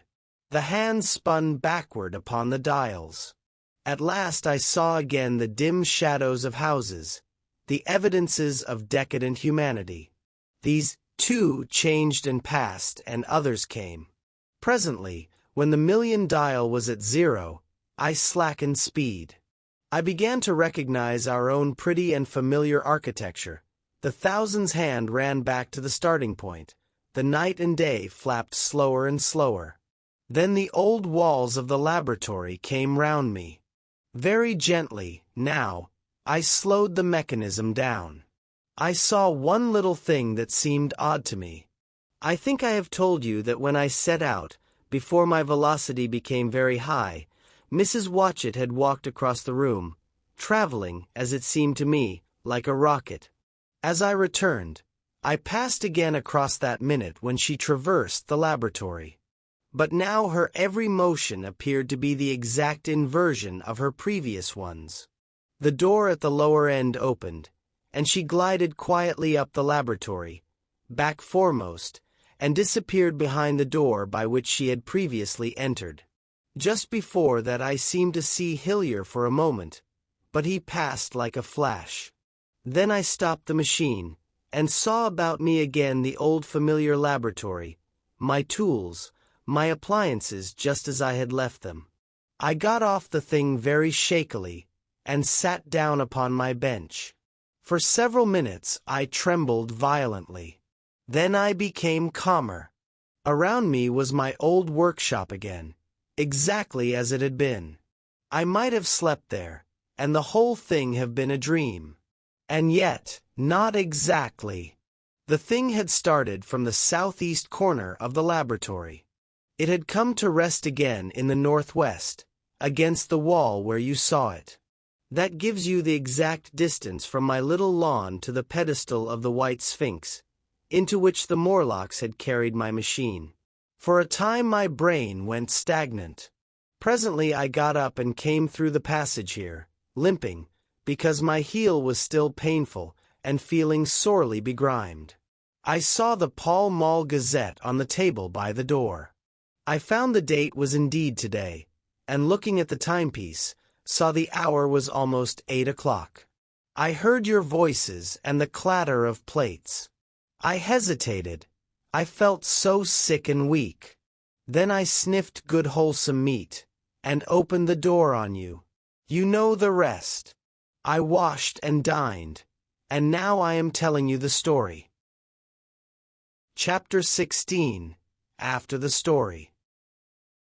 I know, he said after a pause, that all this will be absolutely incredible to you, but to me the one incredible thing is that I am here tonight in this old familiar room looking into your friendly faces and telling you these strange adventures. He looked at the medical man. No, I cannot expect you to believe it. Take it as a lie or a prophecy. Say I dreamed it in the workshop.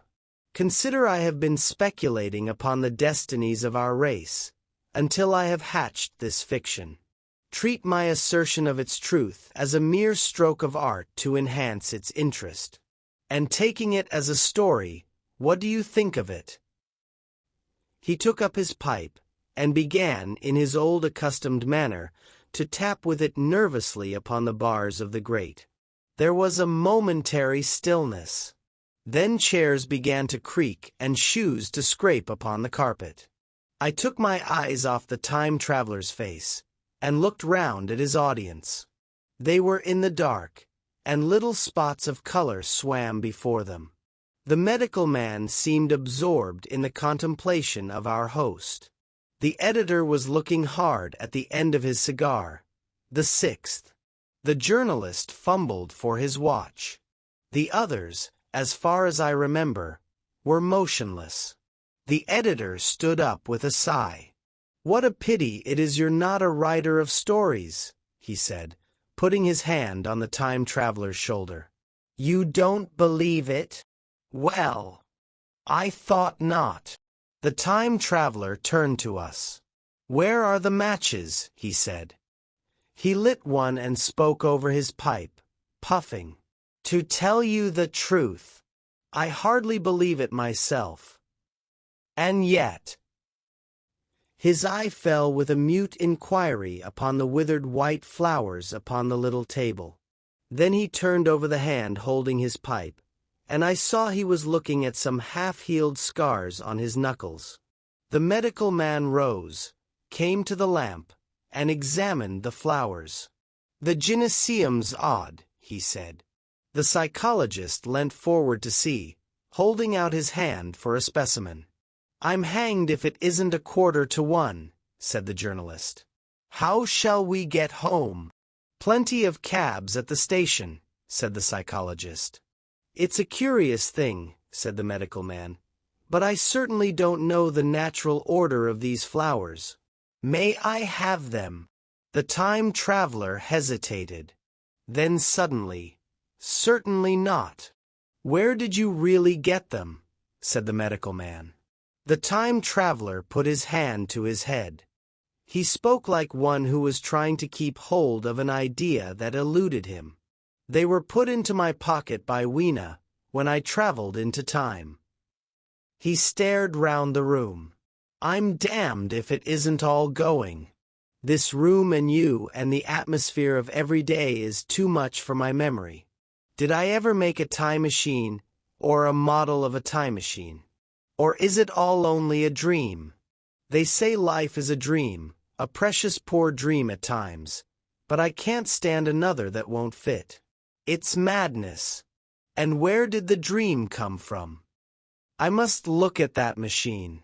If there is one. He caught up the lamp swiftly and carried it, flaring red, through the door into the corridor. We followed him. There in the flickering light of the lamp was the machine sure enough, squat, ugly and askew, a thing of brass, ebony, ivory, and translucent glimmering quartz. Solid to the touch, for I put out my hand and felt the rail of it, and with brown spots and smears upon the ivory, and bits of grass and moss upon the lower parts, and one rail bent awry. The time traveler put the lamp down on the bench, and ran his hand along the damaged rail. It's all right now, he said. The story I told you was true. I'm sorry to have brought you out here in the cold. He took up the lamp, and in an absolute silence, we returned to the smoking room. He came into the hall with us and helped the editor on with his coat. The medical man looked into his face and, with a certain hesitation, told him he was suffering from overwork, at which he laughed hugely. I remember him standing in the open doorway, bawling good night. I shared a cab with the editor. He thought the tale a gaudy lie. For my own part, one was unable to come to a conclusion. The story was so fantastic and incredible, the telling so credible and sober. I lay awake most of the night thinking about it.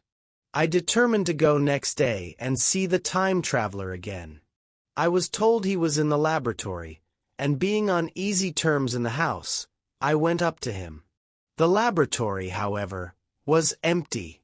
I stared for a minute at the time machine and put out my hand and touched the lever. At that the squat, substantial-looking mass swayed like a bough shaken by the wind. Its instability startled me extremely, and I had a queer reminiscence of the childish days when I used to be forbidden to meddle. I came back through the corridor. The time traveler met me in the smoking room. He was coming from the house.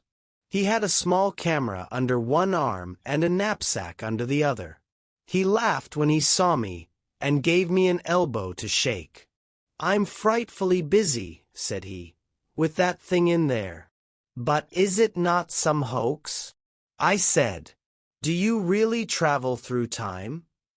Really and truly I do. And he looked frankly into my eyes. He hesitated. His eye wandered about the room. I only want half an hour, he said. I know why you came, and it's awfully good of you. There's some magazines here. If you'll stop to lunch, I'll prove you this time traveling up to the hilt, specimens and all. If you'll forgive my leaving you now. I consented, hardly comprehending then the full import of his words, and he nodded and went on down the corridor. I heard the door of the laboratory slam, seated myself in a chair, and took up a daily paper. What was he going to do before lunchtime? Then suddenly I was reminded by an advertisement that I had promised to meet Richardson, the publisher, at 2. I looked at my watch, and saw that I could barely save that engagement. I got up and went down the passage to tell the time traveler. As I took hold of the handle of the door, I heard an exclamation, oddly truncated at the end, and a click and a thud. A gust of air whirled round me as I opened the door, and from within came the sound of broken glass falling on the floor. The time traveler was not there. I seemed to see a ghostly, indistinct figure sitting in a whirling mass of black and brass for a moment, a figure so transparent that the bench behind with its sheets of drawings was absolutely distinct. But this phantasm vanished as I rubbed my eyes. The time machine had gone. Save for a subsiding stir of dust, the further end of the laboratory was empty. A pane of the skylight had, apparently, just been blown in. I felt an unreasonable amazement. I knew that something strange had happened, and for the moment could not distinguish what the strange thing might be. As I stood staring, the door into the garden opened, and the manservant appeared. We looked at each other. Then ideas began to come. "Has Mr. gone out that way?" said I. "No, sir. No one has come out this way. I was expecting to find him here." At that I understood. At the risk of disappointing Richardson, I stayed on, waiting for the time traveler, waiting for the second, perhaps still stranger story, and the specimens and photographs he would bring with him. But I am beginning now to fear that I must wait a lifetime. The time traveler vanished 3 years ago, and, as everybody knows now, he has never returned. Epilogue. One cannot choose but wonder. Will he ever return? It may be that he swept back into the past, and fell among the blood-drinking, hairy savages of the age of unpolished stone, into the abysses of the Cretaceous Sea, or among the grotesque saurians, the huge reptilian brutes of the Jurassic times.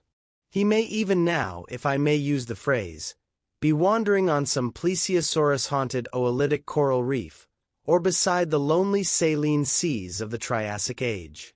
Or did he go forward, into one of the nearer ages, in which men are still men, but with the riddles of our own time answered and its wearisome problems solved? Into the manhood of the race.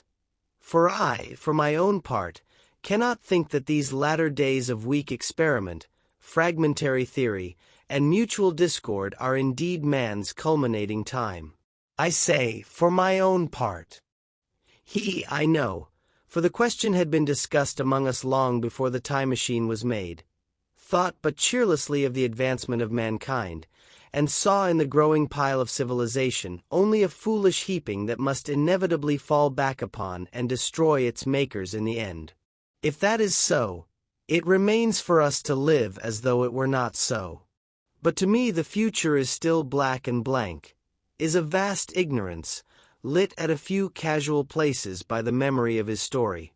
And I have by me, for my comfort, 2 strange white flowers, shriveled now and brown and flat and brittle, to witness that even when mind and strength had gone, gratitude and a mutual tenderness still lived on in the heart of man. You've reached the end of The Time Machine by H.G. Wells. Thank you for listening. If you enjoyed this book, please consider subscribing for more free, full-length audiobooks. New titles are added regularly.